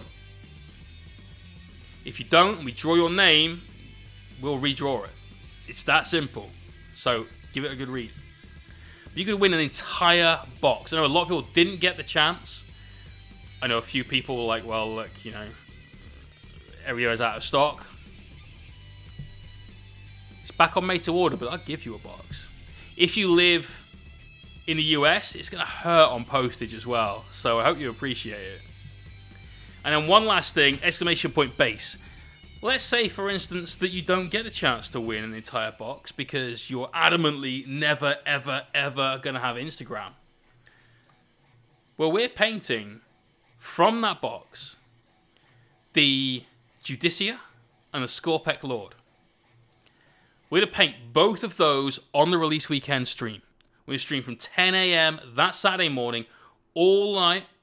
We're going to start streaming 10 a.m. Sunday. We're going to have a sleep in between there. I mean, like, I'm not superhuman. And I'm going to stream until they're done. We're going to paint 2 minis to character standard in 2 days. Which is a big challenge. This is our 6th stream on Ragnar. You know, this builds the amount of time. But we need to know how you guys want them based. Currently, Urban Jungle is in the lead, followed by Rocky Mountains. And then what I was hoping was going to do well, and it's in 3rd, so Imperial Palace Marble. There are 10 choices on this straw poll. Go and vote for the one that you'd like to see me do to both minis on stream. If there's something there that you're thinking, I've been thinking about doing that for my army, and it'd be really cool to see how Jay does it so I can get an idea of what to do, what materials to buy, that sort of thing. Off you go. This is exactly the place to go to vote for what you want me to do on stream, tutorial style, so that you can see how we achieve it. And one last thing before we get on with our painting. You guys wanted to see the material that we have used to create this base for Ragnar. It used to be some honeycomb ice cream, which was really shit, actually. It was super, super nasty and synthetic. It's just this. Just rocks that you'd find in, like, pet stores. I bought this online for about £4 for this and the rest of a bag that's in a cupboard down there. But you get a little bits of stone that you can just sort of break up if it's not the right size. You can just sort of snap them about and so on. Big bits, little bits, cardboard box, no, wrong one. Twigs, apparently some plastic. But that's a really, really good hobby resource, pet shops. Alternatively, your neighbour's garden, if they've got those bark chips down, just dry them out in the oven and you'll be on the money. Yeah. Right, last step on the paint before we do that skull. We've got some highlights to do. We just need a little bit of silver on the barbed wire just to pick out a couple of bright edges on that. Are you gonna base all the bases or just one side? Hicko, for the giveaway on the stream, we're only painting the 2 minis, the Judicia and the Scorpeth Lord. Those will be based the same way. And then the winner of the raffle, so you'll be buying tickets, the person that wins the raffle gets their choice of the Ultramarine Judicia or the Gypsy Danger styled and themed Scorpeth Lord. So we're taking a Pacific Rim paint job and applying that to a Necron because it's going to be super, super sick. You'll get the choice of which one of those two you want. You'll take home that mini and the rest of that faction brand new on sprue. Second place gets the other one, and I've got a prize for third place as well. At least third, maybe even further. Depends on how well the stream goes. The last stream we did with a raffle and a giveaway prize was for that Chaos Knight. Painted that in a weekend. We ended up with 7 prizes, one of which was go to the Games Workshop web store, pick any Titanic kit you want, I'll buy it for you. That was one of the prizes. So, target number 4! How you doing, man? Thank you very much for that sub. Good to see you again. So, 25th and 26th. You got it? Absolutely, man. That release weekend, I've got a special deal with my FLGS. We're going to go in the night before. At minimum. I mean, he told me as soon as it gets delivered, they're just going to give me a call. And we're going to go in and like... so I can get everything assembled. I want to make sure we've got absolutely no mold lines. I want to make sure that if there are sub-assemblies that we can do, and this does not look like a good kit for that, by the way, so this could be a tough one. This could be one of those where it's just a case of, well, we've assembled the entire model and now we're just going to be careful with the airbrush. Could be that. We're going to go in, pick up the box, get the minis assembled, may even do an impromptu assembly stream.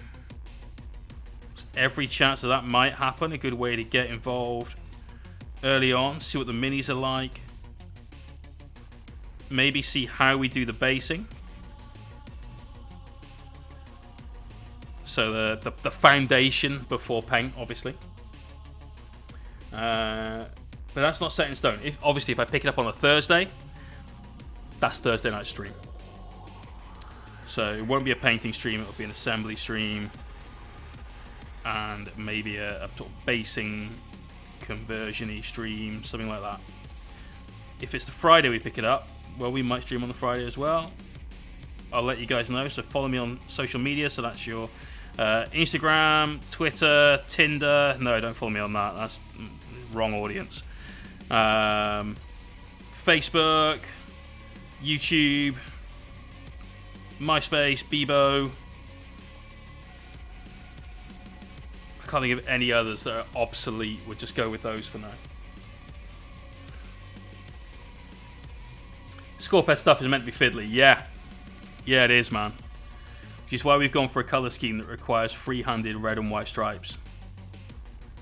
Because the cool factor is too much to ignore. That bit of barbed wire is really annoying. It keeps grabbing hold of one of my brush hairs.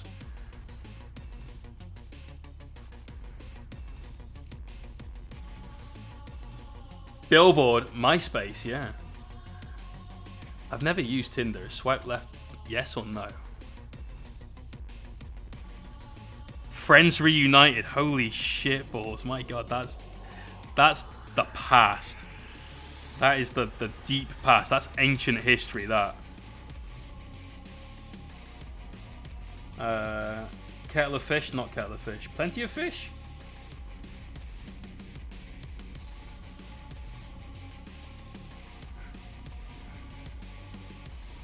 What other obscure or obsolete social media platforms are there? Oh, what was the fucking thing? Like Windows Instant Messenger or something? I used to talk to a buddy of mine on that.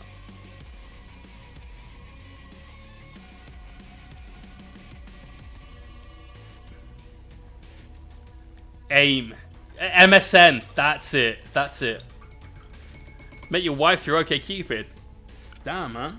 Dating sites do work out.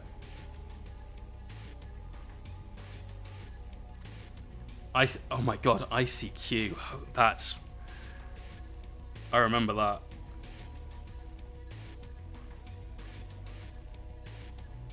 I think that was the first time I ever saw like initials that were a word. Sorry, a phrase, other than obviously www was World Wide Web and all that. But yeah, ICQ. That was genius when I discovered that.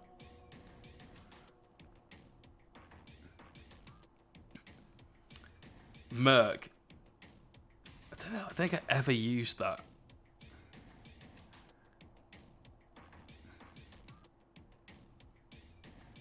Oh wait, no, I might have done actually. Yeah, I think I did. Then obviously got things like Reddit, Vote, AOL message boards, all that shit.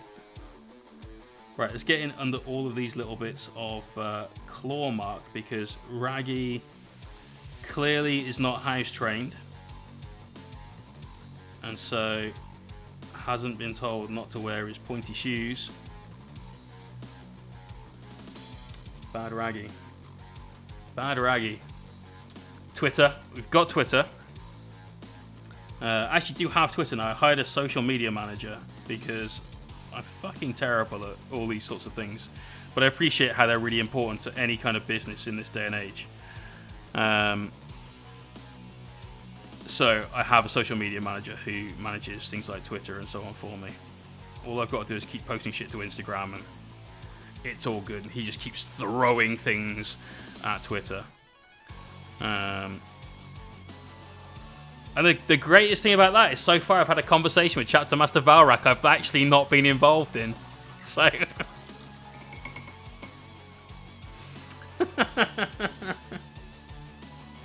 ICQ still lives? No.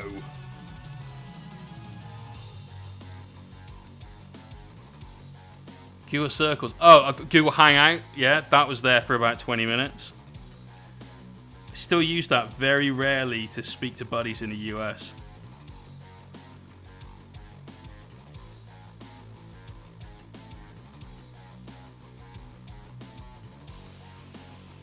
Right, so all we're doing now is we're just picking out a couple of little edges to apply a highlight. Yes, we are edge highlighting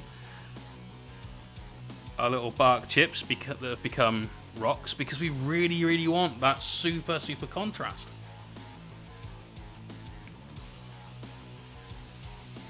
It won't take long. We'll just spend maybe 2-3 minutes just grabbing a couple of edges here and there throughout all of this.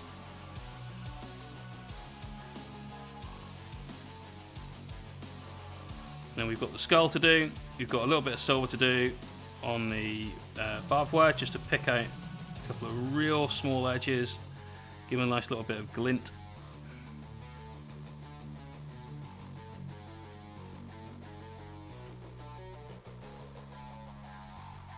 See, no need to dry brush your base. No. Have you forgot Skype? Damn, I did forget Skype. God, I used to be on Skype all the time. Ventrilo. Oh god, what was the one you used to use before that?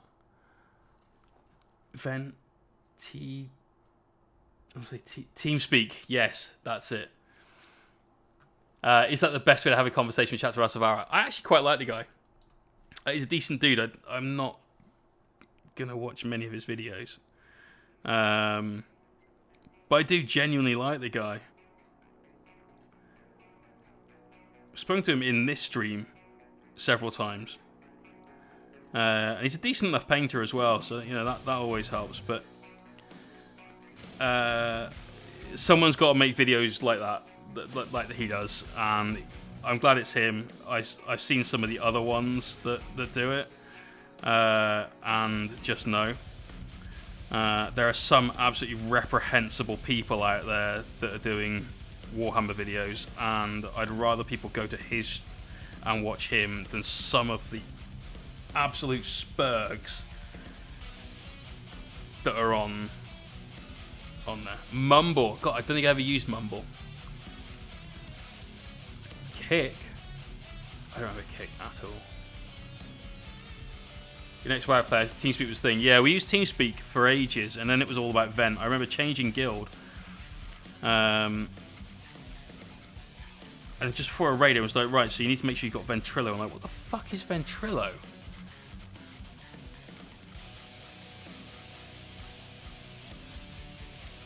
But yeah, TeamSpeak. Spent a lot of time on TeamSpeak.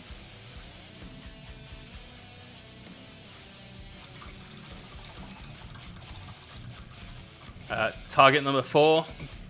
Pretty sure you and I are talking about the same people. Or same person, should we say. Right. Silver. Your bright silver. And we've got that skull to do. There's a quick varnish. Hairdryer. And then we're all about that base. All about getting the cool shit done. Just going to make some icicles. That's the first thing we're going to do. Make icicles. Use Vent, but went on a raid with the base guild as a filler and they used TeamSpeak. Yeah, I ended up with both of them installed for ages for stuff like that. I was still in an arena team in my old guild. Me and a guy called Khan, who was a warrior. And a mage, whose name I can't remember. Lucas was his real name. I can't remember his fucking character name. That's the weirdest thing about that. Because I can remember his actual name and find that. No, the weirdest thing about that is that I find that the weirdest thing about that. Like, who's this guy? No idea. His real name's Lucas. What? So things like this, we just put in like a couple of little scratchy highlights at places. Just hit the end a little bit. We're just looking for little bits of sort of point of interest on the rebar rather than painting a normal sort of cylindrical highlight down the length of it.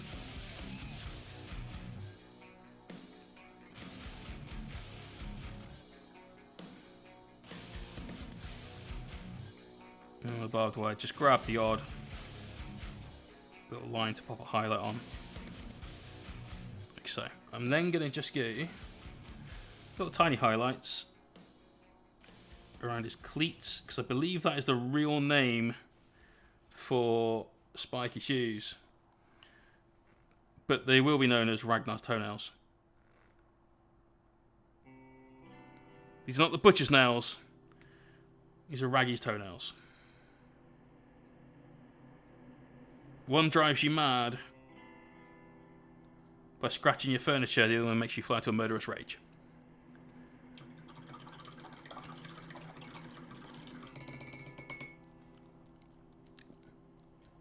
If you're a fan of his, then as long as you keep all of those kind of elements of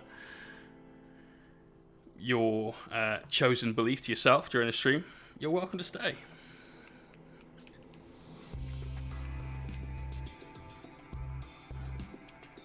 Allspec Tactics is very productive. I've actually not watched any of their stuff, but I've seen it pop up from the feed every now and again. I'll tell you what though, man, I am all about Tabletop Titans. Like, Brandon Grant is fucking absolutely brilliant. The other guy's name I can never remember. Adrian. That's all I got. So yeah, they're both really good. Very, very enjoying watching their stream. But I end up watching their battle reports, not live, because the next one is tonight, my time, at 2 AM. So that ain't on the cards. I got work to do. But I really like their show. Tabletop Tactics, obviously, we watch that here and there. I don't always finish a battle report of theirs, because sometimes I've noticed that their cast of players, there are people there that can be very negative during a game and very like defeatist. Like, it's no point. Let's just call it a day. I've had enough. And I feel that your job is not to try and win the game, but your job, if you are part of an organization like that, is to entertain. Perhaps provide tactical insight and acumen and things like that. That'd be tactical incense. That would be like, this is the smell of victory, I guess.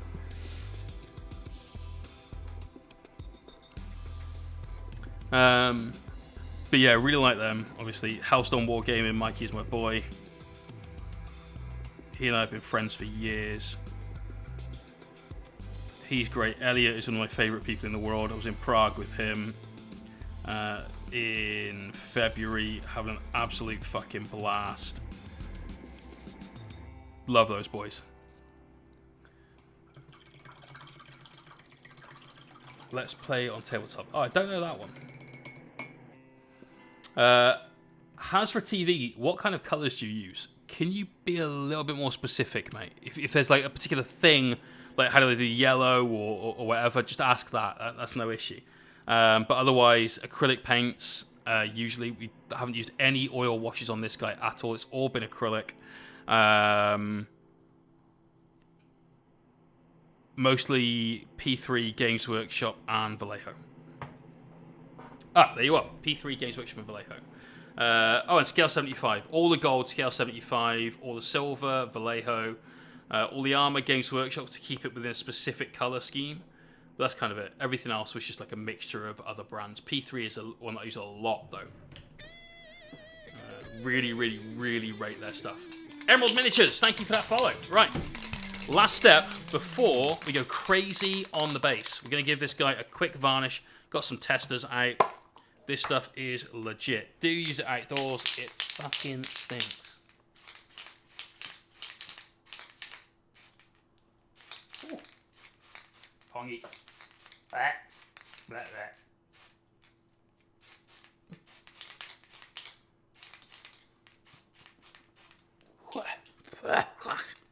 Right, gonna let it dry for a little bit, and then we'll grab the hairdryer and really dry it down. Jotun Wolf Fenrir, thank you for that host, man. And we'll explain what we're gonna do next. This is what we call the oven. Okay, it's a professional nail equipment Sun X9 Plus. Basically, when ladies go and get their nails done, they go and bake them in this for a while. And I think you can probably get a light suntan of the hand from this if you held it on there long enough. But basically, it's a 48 watt UV lamp. We're going to be using this to bake our UV resin. So we've got a kind of resin that dries under UV. Here's some here. I'm going to use that for some of it, but here's a whacking great big bottle of the stuff. This I bought from Green Stuff World Direct for about £7 for 30 mil, to call it 30 grams. This was 250 grams, and this was 20 quid off of Amazon. So call it nearly 10 times the amount for 3 times the price. That's a solid deal. That's all right. Now, there's a reason why we're still going to use this tonight as well as this, rather than just use the cheapo one. And it's not to get rid of this. This dries really fast, or at least, let me just clarify that. It dries really fast and then takes time to cure, whereas this doesn't dry very fast at all and takes a while to cure. Hence why we've got the oven, right? The little UV lamp. But this is how we're going to make our resin stalagmites, stalactites, i.e. our icicles.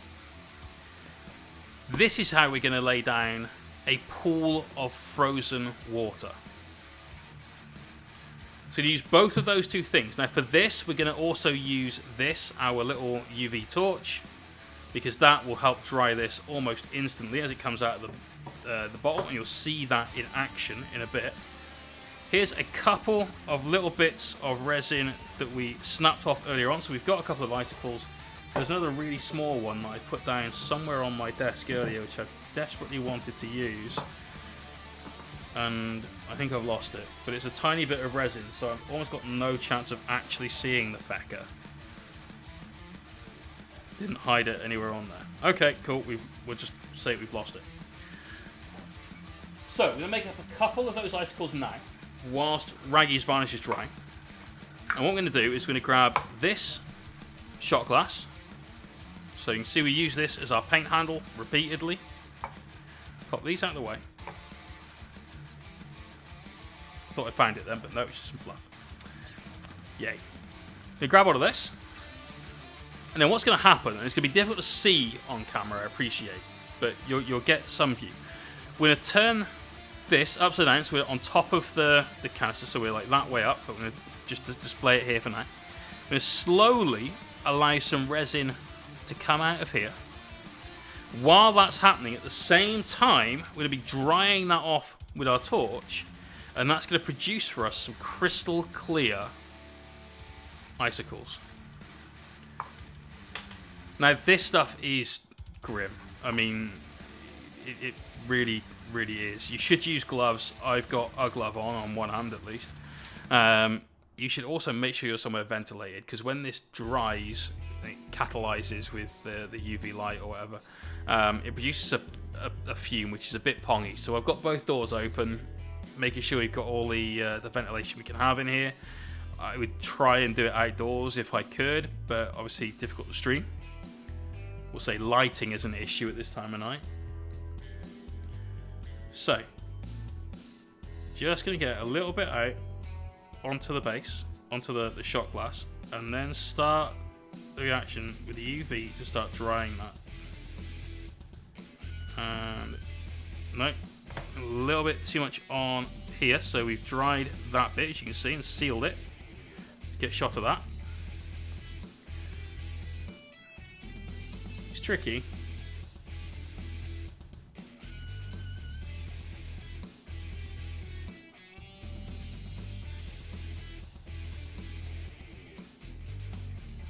There we go. Starting to get a little icicle teased out of here.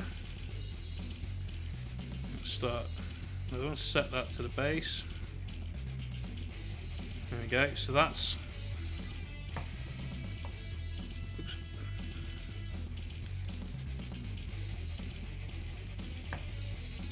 Grab that off of there carefully, pop it up that way.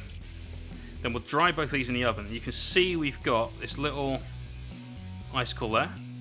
So we'll pop those in under the lamp, and we'll grab another shot glass and get another couple on the go. It's a bit trial and error. Obviously, it's very much a case of, let's try it in this hand, it might be easier.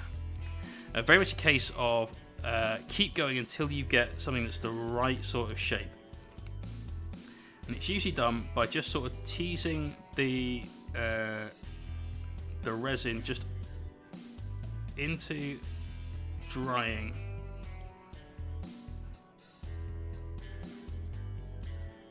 A bit like that. And then you can just add to it by just popping resin on.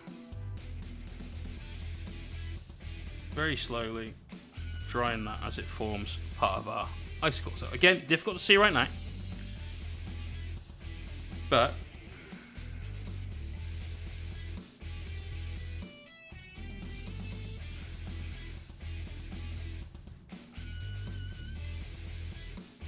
there we go. There's one there. Look at that one. That's a good one. There's a lot of base to it, which we'll get rid of. We'll just chop that off, essentially. And look at those fumes coming off. All right, this is not good for you. Using several products today that are pretty shite to deal with. The UV resin stuff, that's definitely one of them. The other one would be crushed glass that we use for the most realistic, epic snow you'll ever see. Now, the other way of doing stuff like this and making these icicles has always traditionally been by getting a lighter and some of the stands for flying bases and melting the middle, just sort of pulling it apart until that stretches and forms another kind of icicle. I think that given the option of melting plastic directly in front of my face or drying a little bit of resin, I'd rather go this way. This seems like a little safer option to me. But, you know, each their own.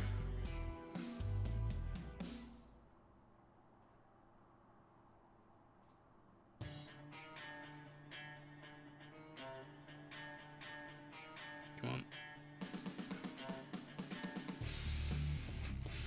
I think we could probably do it with some new batteries, and the torch thing has lost some of its power because it used to be much easier than this.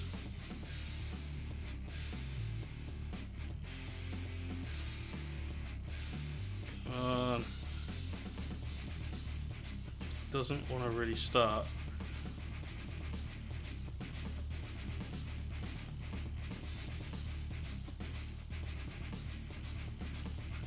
Right, we're just not getting anywhere with that. We just got a lump. That's no good. Holy shit, Esh no good. That was the name of that mage. Fucking, that was weird. Right, we also got a great big lump of it on here, so let's grab our tissue and just clean that off. The oven back on.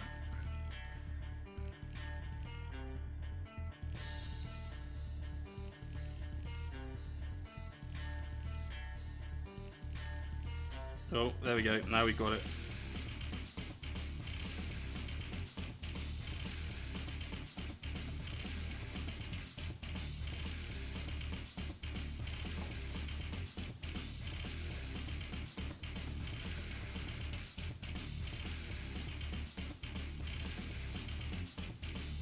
We're just thickening this one up. I appreciate, again, you can't quite see this, but obviously we're having to work with gravity, so turning this on its side is just not on the cards. How you get that crown? So to get the crown is basically get Amazon Prime. Like, in fact, Crooked is. Oh, you got it! You sorted it. Nice, mate. Well done.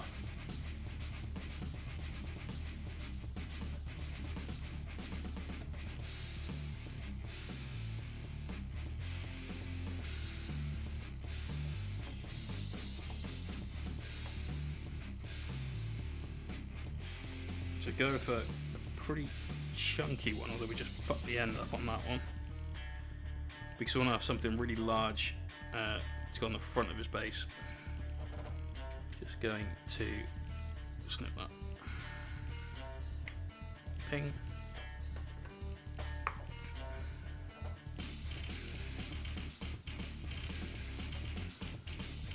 Clean that one off. Get these again going in the oven.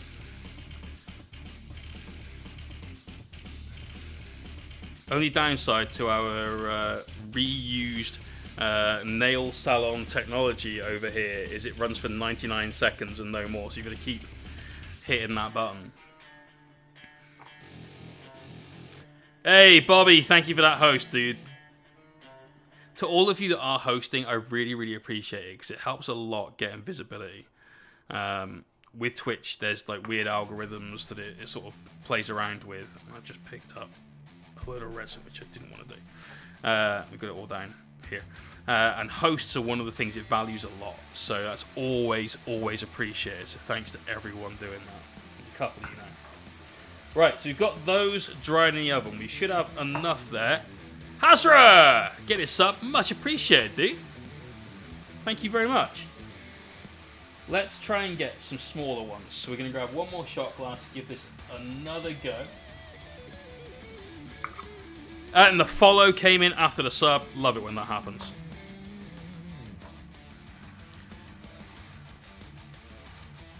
So what I'm going to actually try and do...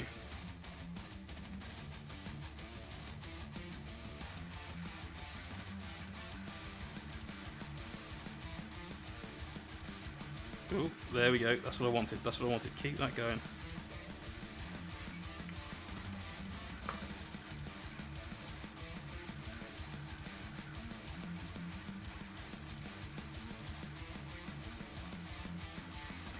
Right, dry that one down. Come on. Keep drying, keep drying. We're looking for some really thin ones. We're going to use these to go downwards. So these are icicles hanging down, so stalactites. And we can snap these in half once they've cured. So I know you guys can see absolutely not all right now, but that one's just not starting. Okay, moving on.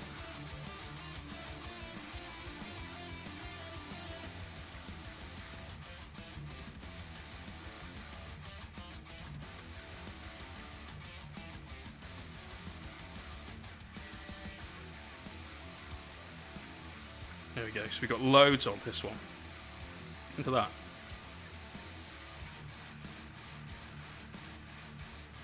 Very interesting channel. I'm glad you think so, man. Cheers. It's not normally full of crazy shit like this. This is kind of a science experiment we're doing.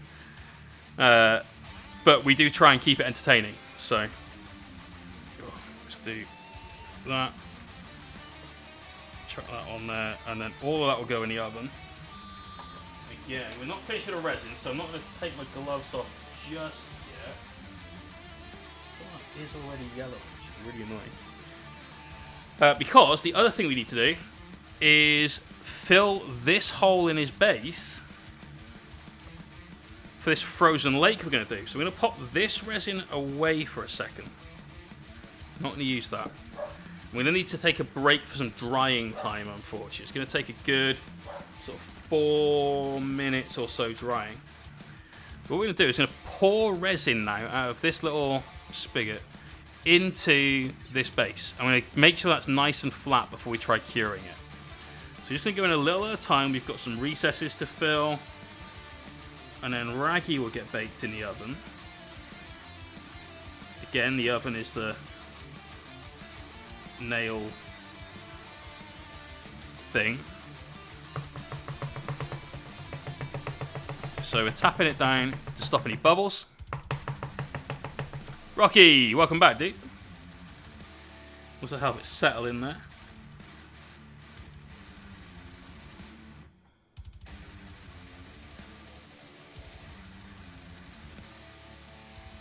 Now try not to get this too much on the surface of the rock. So I'm going to keep this very much contained in that pool.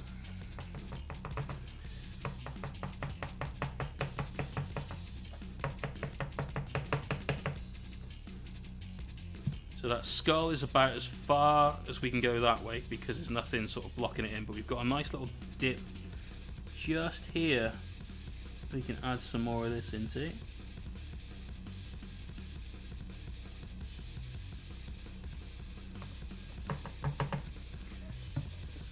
So you want this to be nice and flat.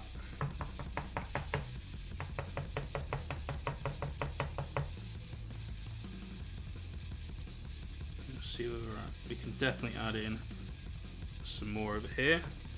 Bake these for another go. Remove the cat hair from the resin before we cast a fucking Meep's hair into Ragnar's base.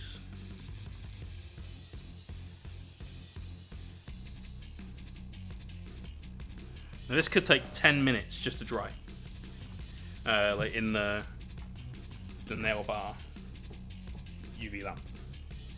But that's fine. That's almost certainly enough in there. Don't want to flood it because we don't want it coming out the back of his base down here because that'll get real messy. So just up to the edge of that skull. Perfect. Is Des here? Des was here, at least. Try to set my Xbox. Oh, I have no idea. They don't ask them to verify their account every time you open Twitch. No, but that's going to be really annoying, dude. Yeah, that's pretty why I don't. Fuck me, that's a big moth. That thing beams me in the head. It's going to hurt. Damn! Motherfucker, that thing's massive. Oh, fuck off somewhere else. You'll possibly get varnished, which would be not good for your health.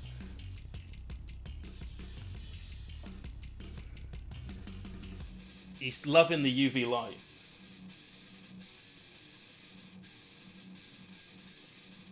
I guess that explains why he's here. But if you see a bird flying around in the background, it's actually just a moth. So, No Prill, hello from Norway. How you doing, dude? Welcome. We're actually making the Land of Ice and Snow, so you might enjoy this, or you might think, oh, I see this every day.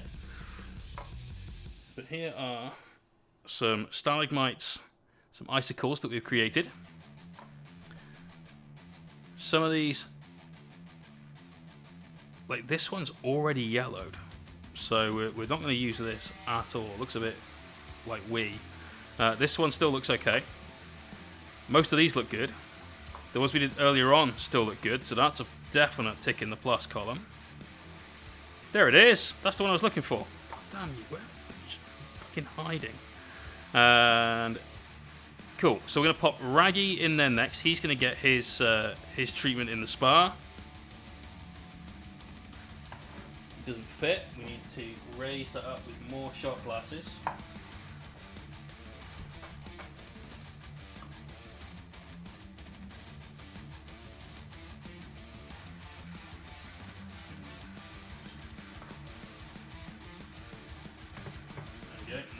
Fits, and then we'll cook Ragnar a couple of times while we look at our icicles. So we've got little ones we need to go downwards. Shine a UV light at them off and burn it. Nah, man. But it is flying every now and again into this, where it's clearly going, fuck no, that's too much. But that one's cool. That one's absolutely fine. This one we've got just here. This is fine. It's a little on the large side, so we need to trim that down a little bit. That one I don't like so much. This one I really like, so we'll keep that one. To remove it from here, you should be able to just sort of pry it off. The resin does dry very hard, as you can see. Now I'm not worried about there being paint on here, because we don't want that part. We just want this part at the top. So we're going to grab some clippers and sort that out in a minute. As far as these go, these look cool, but they're obviously way, way, way too long. So what we're going to do is we'll, again, pull those off of there, and then we'll just break these down using our clippers into something a little bit more manageable. This one doesn't really look so well formed, but if we just randomly try and... Oh, wow, you can't snap it. That's bendy ass. Dude. Do one. The stream does not want to see... Fucking hell, that is gargantuan. But this one, I really like this one as well. It's a really good one for going upwards. So we'll probably put this near the front of his base. Liking this one a lot. So, I'm going to grab clippers in a minute, but we'll just snap that one off as well. The rest of these didn't work out alright, so we'll just clean the shot glasses off later on. And we can maybe use this one for a downward pointing icicle. So let's have a quick look at that. We can definitely get some more in there. Let's dry that layer down nice to begin with. Let's work on shaping these. So, clippers, normal, everyday clips. And then on this one, let's just try and get a cut in, and we're going to do it on a diagonal so we get a nice point there. So that looks pretty okay. We're good with that one. That one can be an upwards one though, for sure. This one could be an upwards one. Let's see if we can shape this into a point.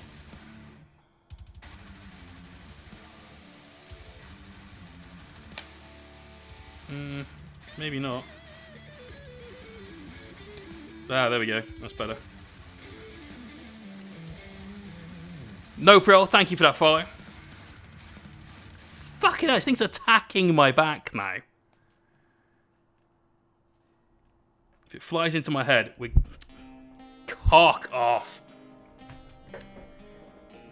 Try the stream. It's big.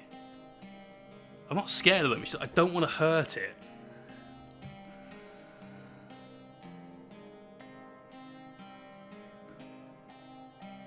Let's not clip that way. Let's try and clip this way if we can to get a flatter edge. Boom. And this one again, we'll try and get the point. We'll put this as the base. So, oh, we've got a nice little snap there. That's good. Right. So upwards ones. We've got 1, 2, 3 for definite. This one is looking good. We need to tidy up this edge. Make that 4. Make that 4.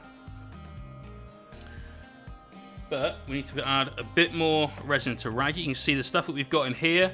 It's obviously collected in underneath some of our rocks that we've put down. So we'll top that up and bake him again another couple of times.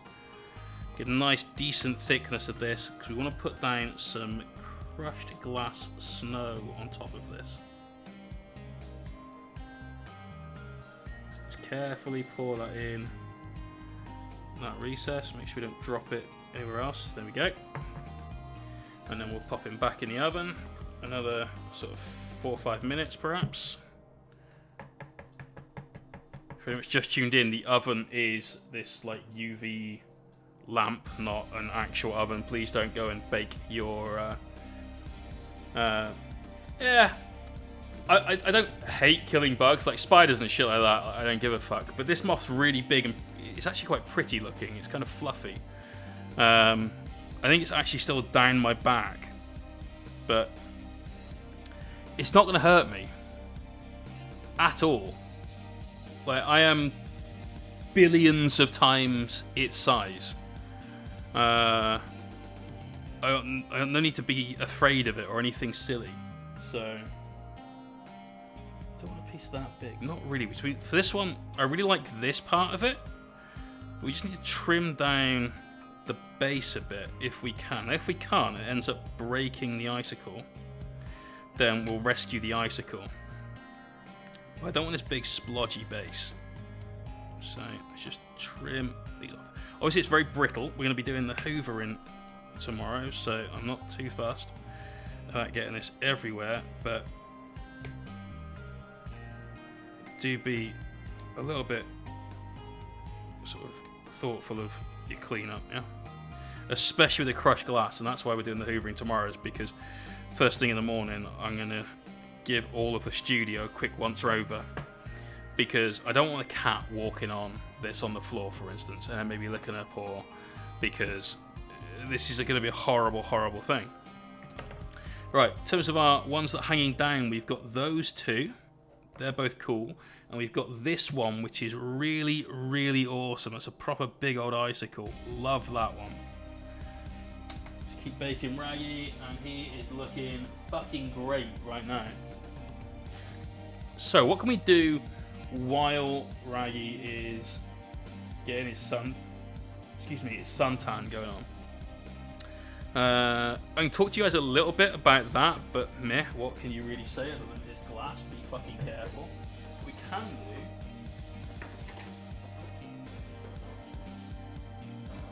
do. So, yeah, I shop at Rival Crafts a lot. Just for myself, let alone the giveaway stuff that we do. That's probably a bit too bright. That's looking good. Summer Meadow Tufts, I'm thinking we can get some good mileage out of those on here. Or we've got our Autumn Fall Tufts, which are very nice. Let's go Autumn Fall. So we'll grab some of those out. We're going to need that. What other basing stuff do we have in here? Don't want the vines. Do we want ferns, real plants? No. None of those. I don't have any green flock, which I meant to pick up, so that's a shame. Okay, we'll go static grass then. We've got 20 odd seconds left on Ragnar before we can start attaching these icicles to his base. We need to do that part first because the last thing we want to do is put the snow down. So let me get some fresh gloves, and we're going to put 2 gloves on now because this stuff is fucking horrible. Every time I use this, I think back to a film I saw when I was a kid, and it was something to do, it was like a cop film. And there was a dude that was investigating a crime in a prison. And one inmate had killed another inmate by slipping crushed glass into his food. Like, every fucking time I use this stuff, that's what I think of. I'm like,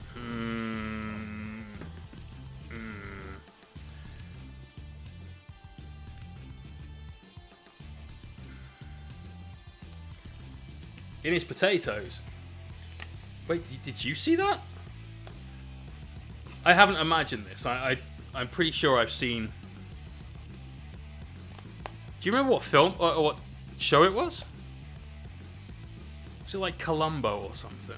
It was that kind of like detective show, I remember.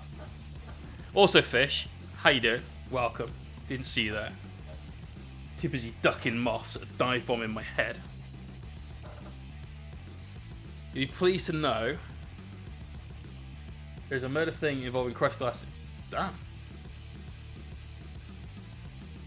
There we go. Right, is this dry? Yes. Certainly we're going to bake this another couple of times while we attach these bits. We'll use a torch to get these sealed down to the Mini. And then afterwards we'll bake the whole thing in there again while we go through the mystery command and the wind command. So we'll start off with the ones coming upwards. So this one's Mahusib. This one's got to be on here somewhere if we can make it fit. So that's the obvious place for it. But we could go in here as well. Or even in there. But my concern is that might be too fat for the base, unfortunately. So we'll pop that one down. As much as I like that one, it might be a little bit too much. Let's go with this one. That's still a good place for it. Like so.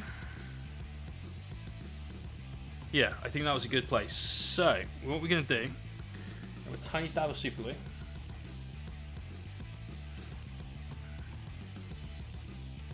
Dude, chill the fuck out somewhere else.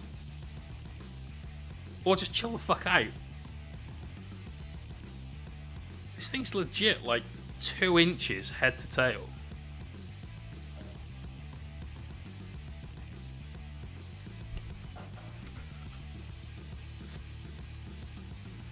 Is he gonna stay still? I want to see what his wings look like. How the fuck did you get in there? It's inside the microphone stand. You're on your own, pal. Like, you got in, you can get out. Mohawk moth, yeah. Mikey is petrified of these fucking things. Like, absolutely. Like, every time he sees one. Last time he came over, we were upstairs in the like the games room. So directly above the studio is the Warhammer room, basically. And we were in there all like myself, him, my housemate Ben, and Hobo Jay, playing a game called Zombies, which is great fun. We're up till like 2 in the morning because it was summer. We had the doors open and the lights were on, and so there were about 15 moths doing laps of the fucking ceiling, and he was not liking it. Mostly because, dude, that thing's done fucking leg day. Jesus, that's like the fucking Terry Crews of moths. But yeah, Mikey was not happy about the fact there were so many moths there. So he taught me a trick. I've never like considered this beforehand, but my god, this is amazing. Brilliant trick. Turn all the lights off in the room, leave the windows open, go downstairs, open... sorry, don't open the door. Like, turn all the lights on and open the curtains so there's light outside and the moths leave the room. We had to sleep in that room, and he was not a happy boy. I just realized I put super glue on that without actually testing it anywhere. So, let's hope it fits somewhere flat like this. That's where you're going now, because we've got no knowledge to whether you're going to fit or not. Please fit. Yes, you fit actually relatively well too, so that's good. You like this. You like this. Now it doesn't need to be a perfect joint, although we'll put a little bit more super in there, because we're also going to use the resin to hold these in place, and the resin's going to work really well for also holding our fake snow, our crushed glass. So you've got a couple of upward pointing icicles. Let's try and get another one going on. We've got this guy, just kind of thin. It looks like it's a bit snapped. We can probably get this in at an angle somewhere like that though, so that's looking good. Then we'll work on the downward ones. Once they're all super glued on, we'll start getting the resin going on, cementing these things in place, and that's all about that crushed glass snow effect.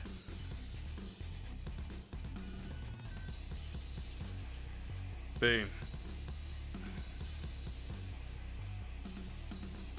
So now I get a much more interesting base, right? Send me a pic, I'll tell you what it is. Dude, I wish I could, but it's fucked off now. It's about that from head to tail. The wings look to be about sort of this-ish each, and it's a kind of rich brown. I'm trying to think of a paint that I've got that would be around the same kind of tone, but it's like suede leather brown. It's not a pigeon, you fucking idiot. Right, so we've got those. Now I'm going to try some underneath here. Now I'll leave this one, which is gigantic, because I think that's just too much. Yeah, it is. That's too much for the base. So we've got another good upward pointing one, which we can get in here, I reckon. Like really wedge that into the base. As you can see, that would be cool. So let's do that one. We've got these two small ones to do at the back.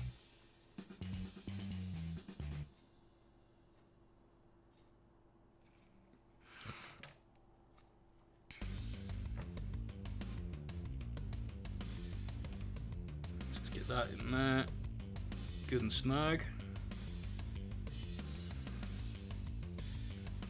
This is not looking like a nice place to be taking a fucking jump. If he lands this wrong, ooh, it's gonna sting. Right, this icicle.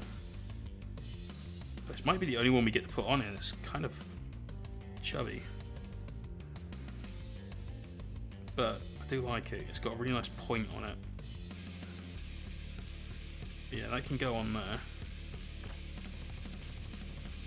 It also helps that when we cut it, it snaps at a bit of an angle. So it might hang reasonably straight in comparison to the sloped aquila thing that we're attaching it to. So you go on here, and we'll just hold that in place for a few seconds, let that super glue have a fighting chance of drying. Probably it's a hawk one. Yeah, I mean, it could be. It's got the same kind of, like you can see its facial features. So I've seen like the antenna and its like weird mouth, nibbly bits, mandibles.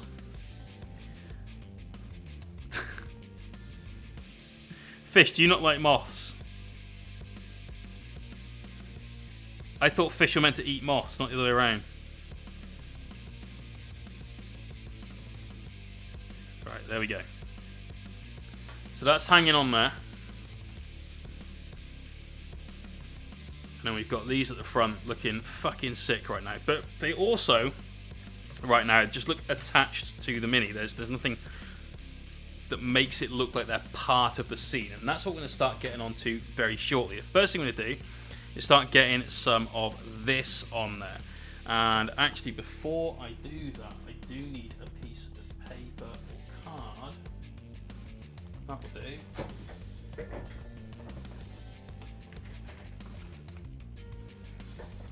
we've got our Custodes building guide, because we're also going to be getting that that crushed glass going on, glued down with this UV resin. So we're going to use that as our backing area for now. So we've got something we can collect that glass and then put it back all into the pot. And also I can throw this away. We've got no more Custodes to do. Thank the Lord. They were unfun after a while.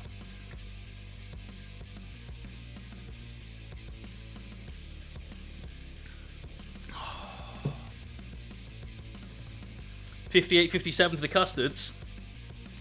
Mate, everyone's bumming custards at the moment. And here's what they've forgotten, right?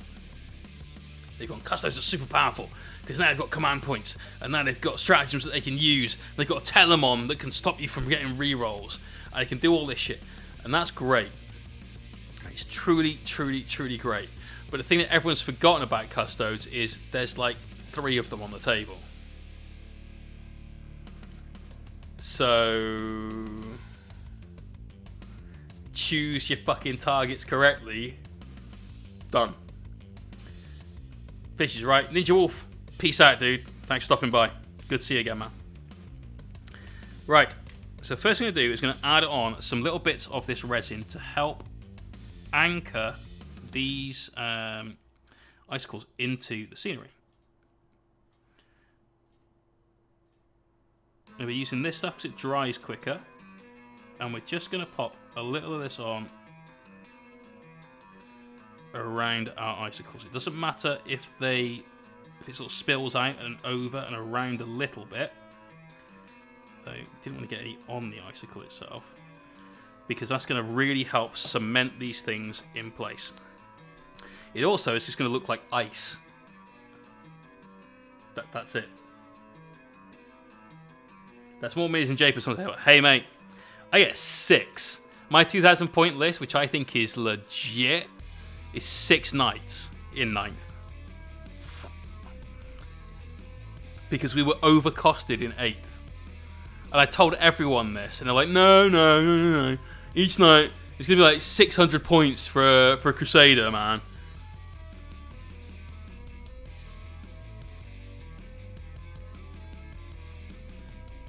Nope. New. I didn't get my trophy by being, like, unrealistic. Right? Your Eldar suck even more now. Yeah, Fish, that Eldar army I sold you, that was well timed, right?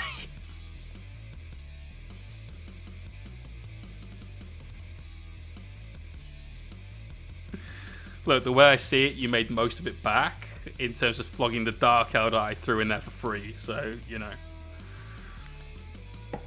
It's all good. Yeah, 65 points per gun and blast. So you fired at a unit of Orc boys and get 21 shots against 30 per arm. So my housemate, who's got his Chaos Leviathan Dreadnought for his Death Guard, that now doesn't need to be Death Guard because it can move and shoot heavy weapons without penalty anyway. When he plays Jake and his Orcs, he's going to have a great time.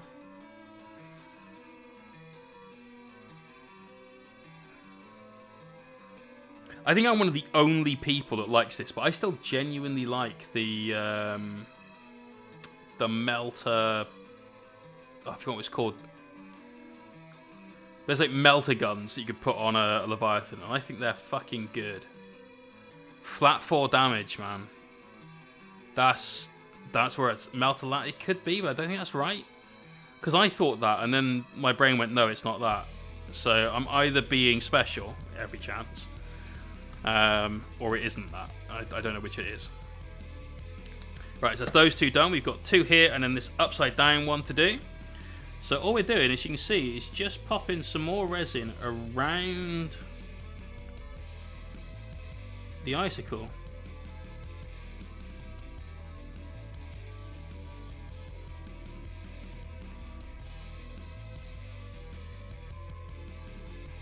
It's just going to seal it into our base. We've still got to get the snow down. He's not done yet. Not even close. But to do the snow, I may even use a different product, thinking about it.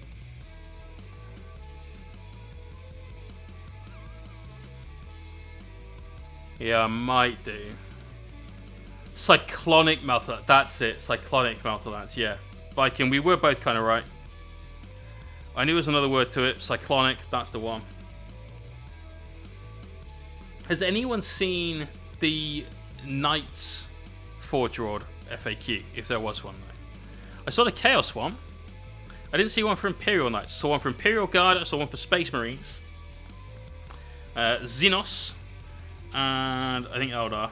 But I didn't see one for Knights. I just want to see if anything's actually good at all with the Forge Road Knights.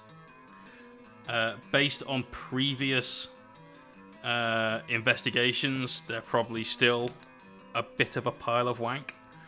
But that's, you know, we live in hope, right? I really like some of them. Like the Castigator. The Castigator, I love that thing. That's super cool. Super cool. It's just shite. It's a bad warden. Yeah, I looked. I couldn't see anything in the FAQ. Because you think that's where things like your Warlord and all that lot would be in as well, and I didn't see anything there. I might have missed it. I was trying to sort of frantically read that while we got the stream set up. So there's every chance I have. Every single bit of FAQ stuff for 9th has come out just before a stream is about to start. So basically, if you follow me on social media, you'll get an alert when my stream goes live. It's a good chance there's also been an FAQ. It's the same logic on this one as the rest, but we just turned them upside down, obviously. Oh, okay. It's right near the end then. Fair enough. We got the Acheron. The Acheron, which one's that one? I always get confused with the names. Is that the... Is it one with the sword? No, that's the... It's the one with the plasma cutter thing, right?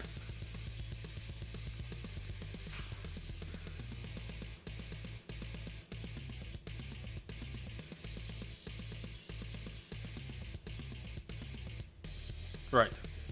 There we go. So what I'm going to do now, I'm going to bake this guy in the oven again.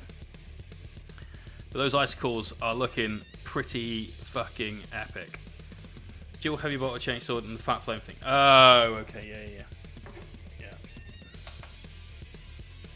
The Valiant wannabe wishes it could take the fucking relic.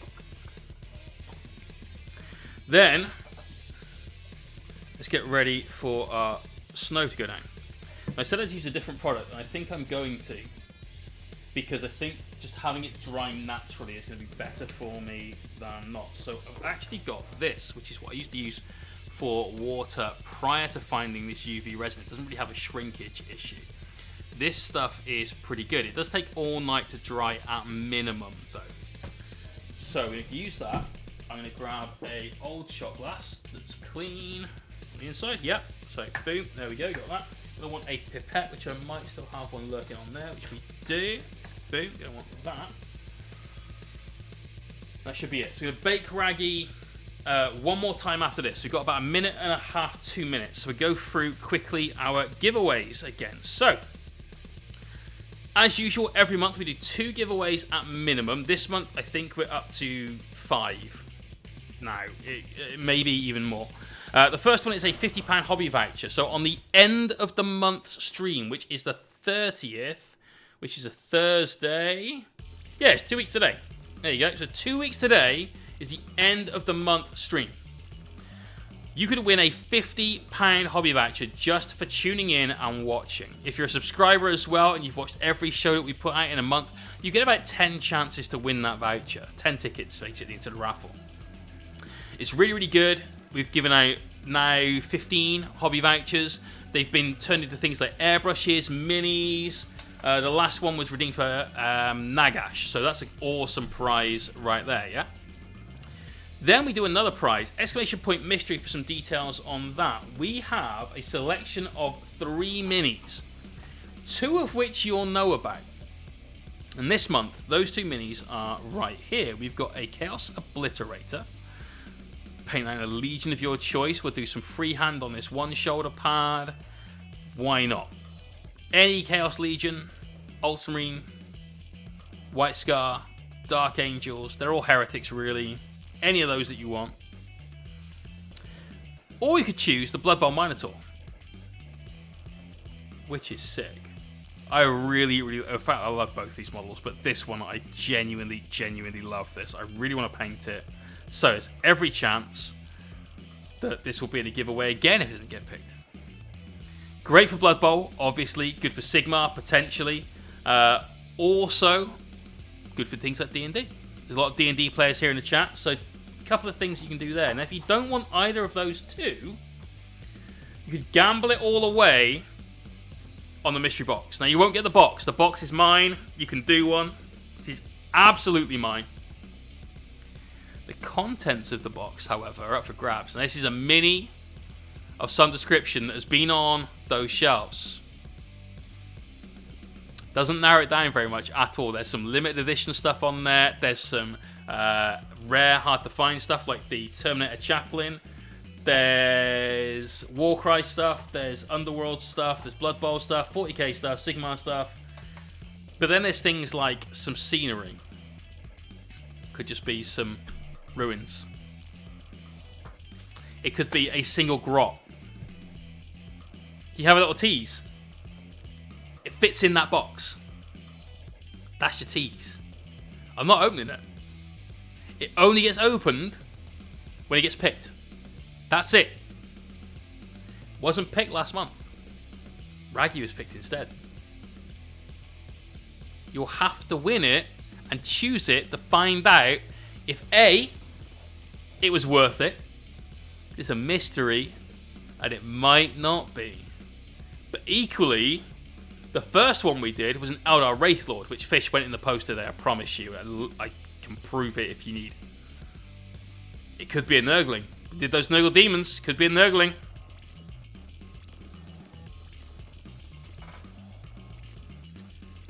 Who knows, right?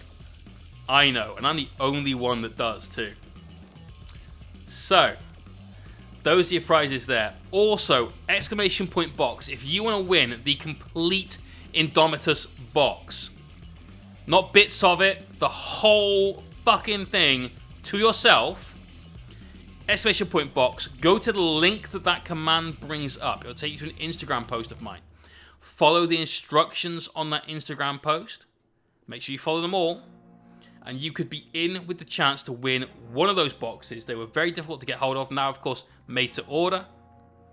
If you can wait till end of August, probably September. You know. But if you want to win one, there you go. And then finally, on the launch weekend, you'll need exclamation point base for this one. We are going to paint a Judicia in Ultramarine colours. We're going to paint a Scorpeth Lord in a Pacific Rim Gypsy Danger inspired colour scheme. Gonna be sick. Gonna be so sick. Oh, can't wait to do that. Those 2 minis are up for grabs. Now I'm going to do a raffle. You'll buy tickets, like real cash money for this one, unfortunately, but got to support the giveaways. Each ticket will be £1. If you buy 5, you'll get 3 free. If you buy 10, you'll get 5 free. I think that works out. Yeah, that does work out. For the winner, they get to choose which of those 2 minis they want. They'll take home that mini and the rest of that faction brand new on sprue. We'll send that out to you.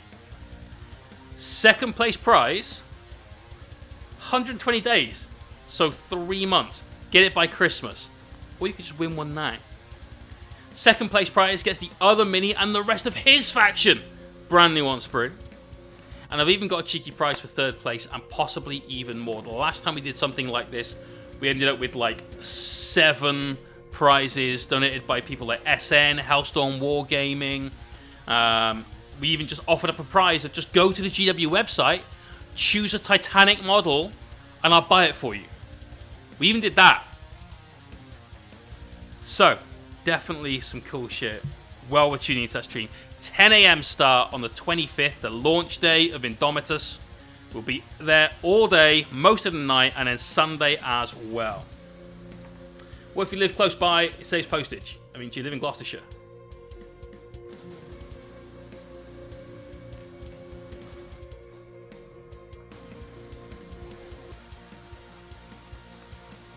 You bastard.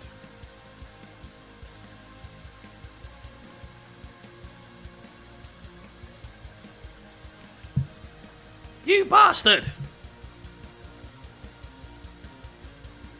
Nah, not that close. That's right, Fish will have a spare box between he and his mates that all bought to try and make sure they could all get... Right, fuck you. Fucking feed you to the moth in a minute. Prick. That's way, way, way more than I needed. Dang and blast. Try and get it back in the bottle later on. So, this resin does not dry in UV light. Not particularly fast, at least. It just dries out normally. What we're going to do with this is we're going to apply this to a few small spots on the base. We're going to use that as the glue for our crushed glass. Now, once that's down, we're then going to apply a little bit more over the top of that crushed glass to kind of seal it in. And then when this is all dry, we'll get some really nice realistic snow. Now, we want plenty of the detail on this base to remain here. So we're not going to cover the whole thing. Why would we have done all of this work earlier on if that was what we were going to do? But we are going to use it to make sure that icicles like this one that have got that two-tone effect going on look like they're part of the scene. We're going to get a little bit into some of the corners of this frozen pool that we've got going on there. So plenty going on. Let's make sure we've got our backing down so we can pick up the crushed glass very easily. Now, disclaimers, alright? This stuff's fucking horrible. You could actually die if you're not careful using this. Warning, contains crushed glass. Crushed glass. Wear goggles, wear a mask. Now, I don't like wearing a mask on stream. This is one of the times that I would almost certainly do it. But I actually value one thing above my respiratory tract, which is my eyesight. And so we've got our safety goggles to go on. Just going to wear that instead of the mask. If I wear the mask as well, every time I breathe out, and we can't see a fucking thing anymore. These need to clean.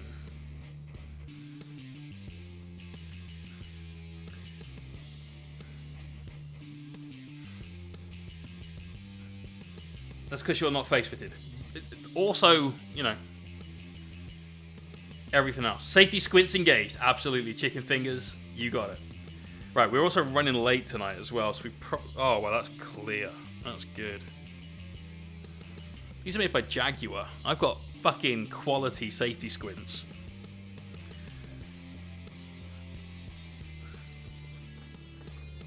Have to shave when I do a special... Yeah. Fuck that. We don't shave. Right. Serious business time. Look at how this glitters just a little bit. I think you can see that on camera in the light. The same way that snow does. So this is the best way to get snow, I think. What we're going to do, as said, is going to grab our pipette, get some resin.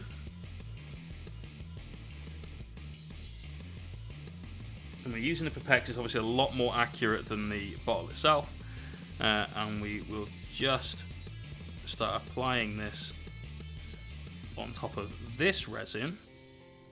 I want it to be a relatively thin layer because what we don't want to have happen is the snow to just be a big blob. It's already going to be a little bit anyway, because it's going to have to protrude.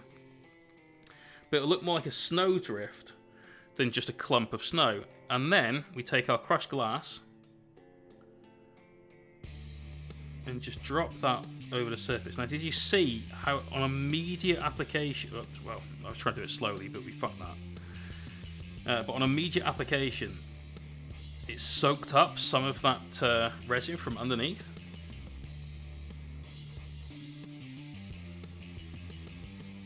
Oh, I've got almost no shot of breathing it in, dude. Like, we've used the second pot of this that I bought. We've gone through a fair chunk of it. Well, we've ended up with more of it on top of our lake than I wanted, just by surface tension. Hence, a bit of the cleanup is going to happen now.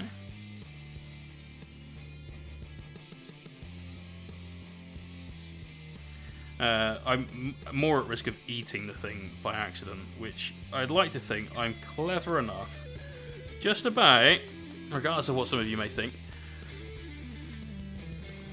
No Del Commando, I think.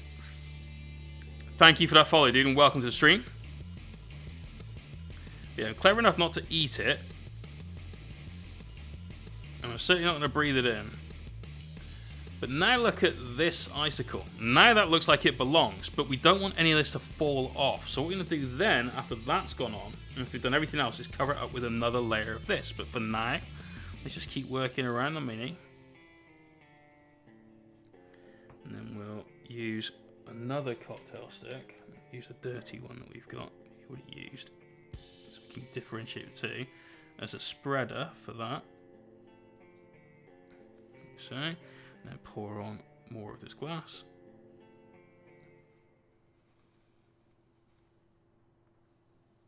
Like so. So now we've got those two bedded in. And we're not going to do it to all of them, just have them all just come out of snow. Wolfwraith! Yo, dude, what up? Grethar, it is crushed glass. So, no fucking about now. We are absolutely... got to be playing this right. I was skipping a whip today. Dude, it's 20 to 11, so probably, unfortunately, we're taking a little bit longer on Raggy than we were going to. But, I mean, it's worth it. Look at how this absolute fucking beast mode dude is hanging out, right? So now we're going to add in a few just little snow drifts here and there. So let's just dot a bit of this on. Try and keep it in interesting places. Places where snow might actually sit as well. So on this shelf that we've made for ourselves here, that would be good. Down in here, that would be a pretty good place for snow to be. Something like that. And now let's, before we end up with that going everywhere, just cover this dude in this stuff.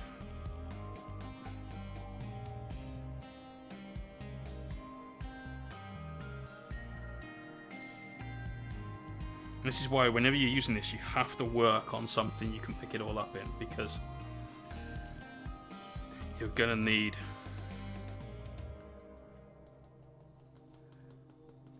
Peckish. You've fucking picked the wrong night to do one, you know. If you've not seen the majesty that is this absolute boss.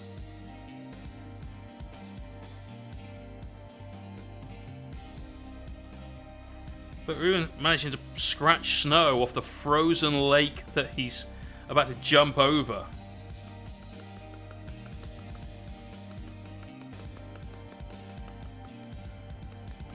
Legion Reaper, how you doing? Sorry I missed your hello. And Wolfwraith, no worries man, you look away.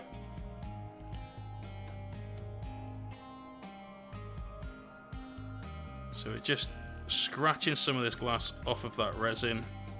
We are leaving a little bit of a scratch mark in the surface actually, so it's fine. That's going to help it look a little bit more like ice. Like thick ice on lakes and stuff when it freezes. It always freezes with like those like veins going through it. So that's going to add to the effect. Accidentally, admittedly, but it's going to add to the effect.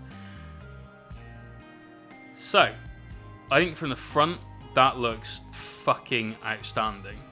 Let's check out the back. We could definitely do with some snow in here. So let's grab a little bit more resin and do that. And then all we need to do is seal these areas of snow down.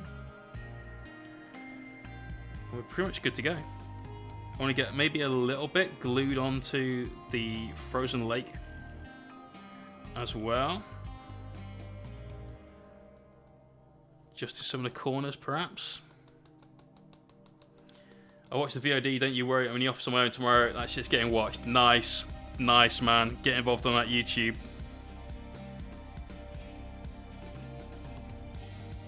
Got the base room to do, which we will use the shittiest of all shitty brushes for, because obviously don't want to get glass on anything that I'm going to put in my mouth. So that brush is going to get used and binned along with both these gloves and this book.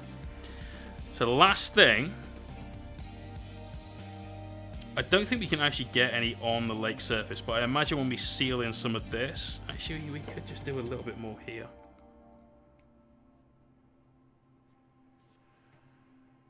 So let's do that. Let that have a moment to just sort of... That'll do. No, fuck it. Little more. Little more. Just there. Thank you. Do-do-do-do-do-do-do-do. Hello, whoever that was. That was Sketchies. Thanks for the follow, Matt. So, try a little tap off a load of that. That's what we wanted. That's exactly what we wanted. Now we're going to have to be real careful, though. Because what we really, really don't want now is to touch the eye that I'd unfortunately developed an itch in. So we're just going to blink furiously. But we don't want to disrupt any of that snow drift while scratching this away, because we'll just dig a big hole in it and that's going to ruin it, and it's really hard to repair that as well. So just carefully remove a load of this. Doesn't matter if a little bit stays there, because that's just little flakes of snow. That's totally allowed.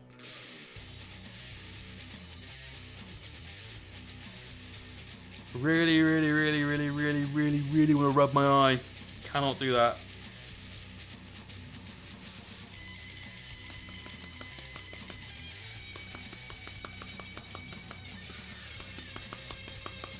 Cool. There we go. So now we're going to seal all of this down. So we'll start off by getting this tidied up. Anything that's touched this is in the bin. That's the rules. All right.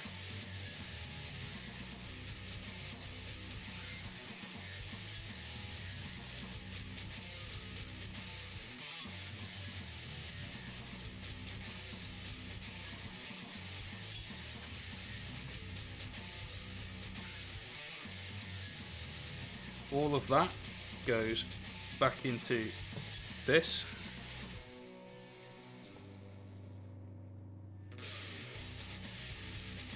And then this is now rubbish.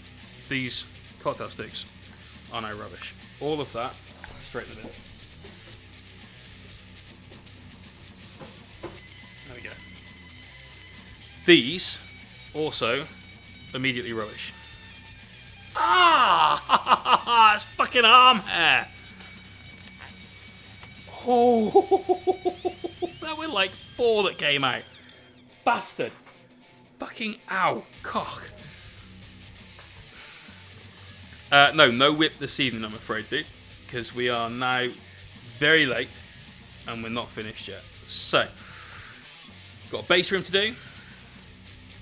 And we just got this last step to do. And what this step is going to do is it's going to help seal in all of that crushed glass.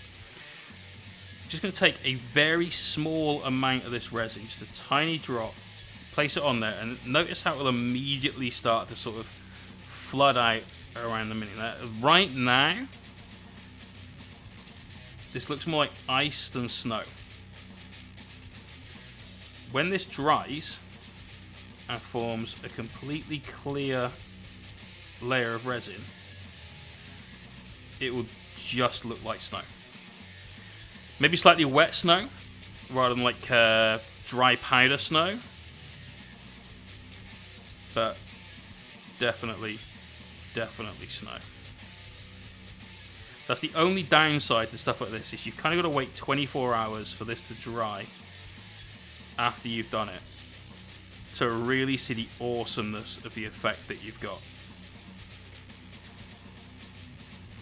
And while we're doing this, we'll just have a quick recap on what we've done tonight. So we did all of Ragnar's base. Everything else was done. Haven't touched any other part of the mini. It's just been about the base tonight. So we started off with airbrushing the base. Ragnar is still on the base. There's been no movie magic or anything. Just airbrushed around the mini. This is easy to do. Just don't paint that bit is basically all you've got to remember. It's not a problem. Actually, we're not going to do the base room because I realised if I do, I have to tilt this everywhere, which would be a fucking disaster. So we did all the base with the airbrush. Applied some nice tones with some gradients going on. We painted some barbed wire, added some rust with some orange, gave it a couple of washes. Then we made icicles using UV resin. Gave a nice frozen lake to stand on. You can see we've got a nice bit of depth to some of that. Just down through there. Got some snow on top of it.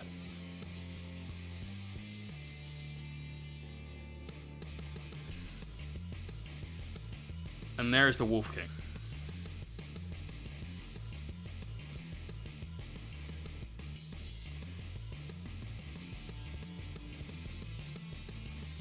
This is pretty fucking sick. Like, I know I'm the guy that painted it, so I'm somewhat biased, but...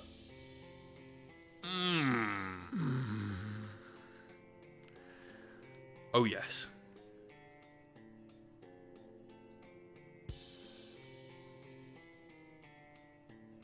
So once this guy is all dry, we've got all of this resin sorted out on his base. We get some real photos done. Base room's going to be done first, obviously. And you can see this guy up on Instagram, Facebook, Twitter, YouTube, Bebo, MySpace, IRC, Steam Chat, fucking you name it, we'll put it everywhere. And then, Peckish, it's off to you. Because you were the lucky guy that chose Ragnar. And I'm telling you, poor fucking Rich Crosbyzation is crying over the fact he didn't get this. I am still going to put a couple of these tufts on the base, but I need this to dry before we do. We'll probably pop one in just down here at the front. So there's this little recess just there we can put it into. And we might put one just here as well on the very edge, just in there. Might even use the same one and cut it up. Got very small bits of grass coming out there. But there he is, guys.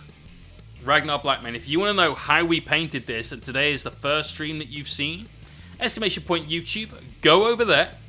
You'll be able to watch the entire series. Everything we've done on Ragnar, we've done on air, with the exception of the final highlights on the gold, the red bit on his sword, the hair. It's a grey highlight over black. You could work that one out yourself, you know. Everything else has been done on stream. It's taken us 6 streams to do our giveaway model, which we should normally try and get done in 3. But I really, really, really, really wanted to paint this guy. So, I lifted the desk, mate. I like the model so much, I got a raging clue and powered the desk up. There you go. Peckish, I know you're happy, dude, but I might just keep it. It might just be mine. There we go. Right, we're going to go and find somebody else here on Twitch that we can pass the raid on to. Get that hobby love moving along.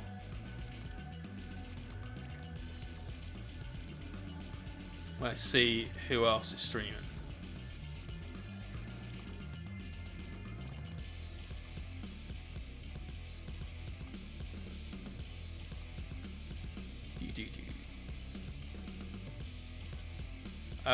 Yeah, why not?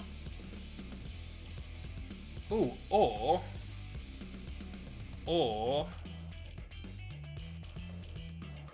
No, absolutely. These guys are both friends, but they look like they're on.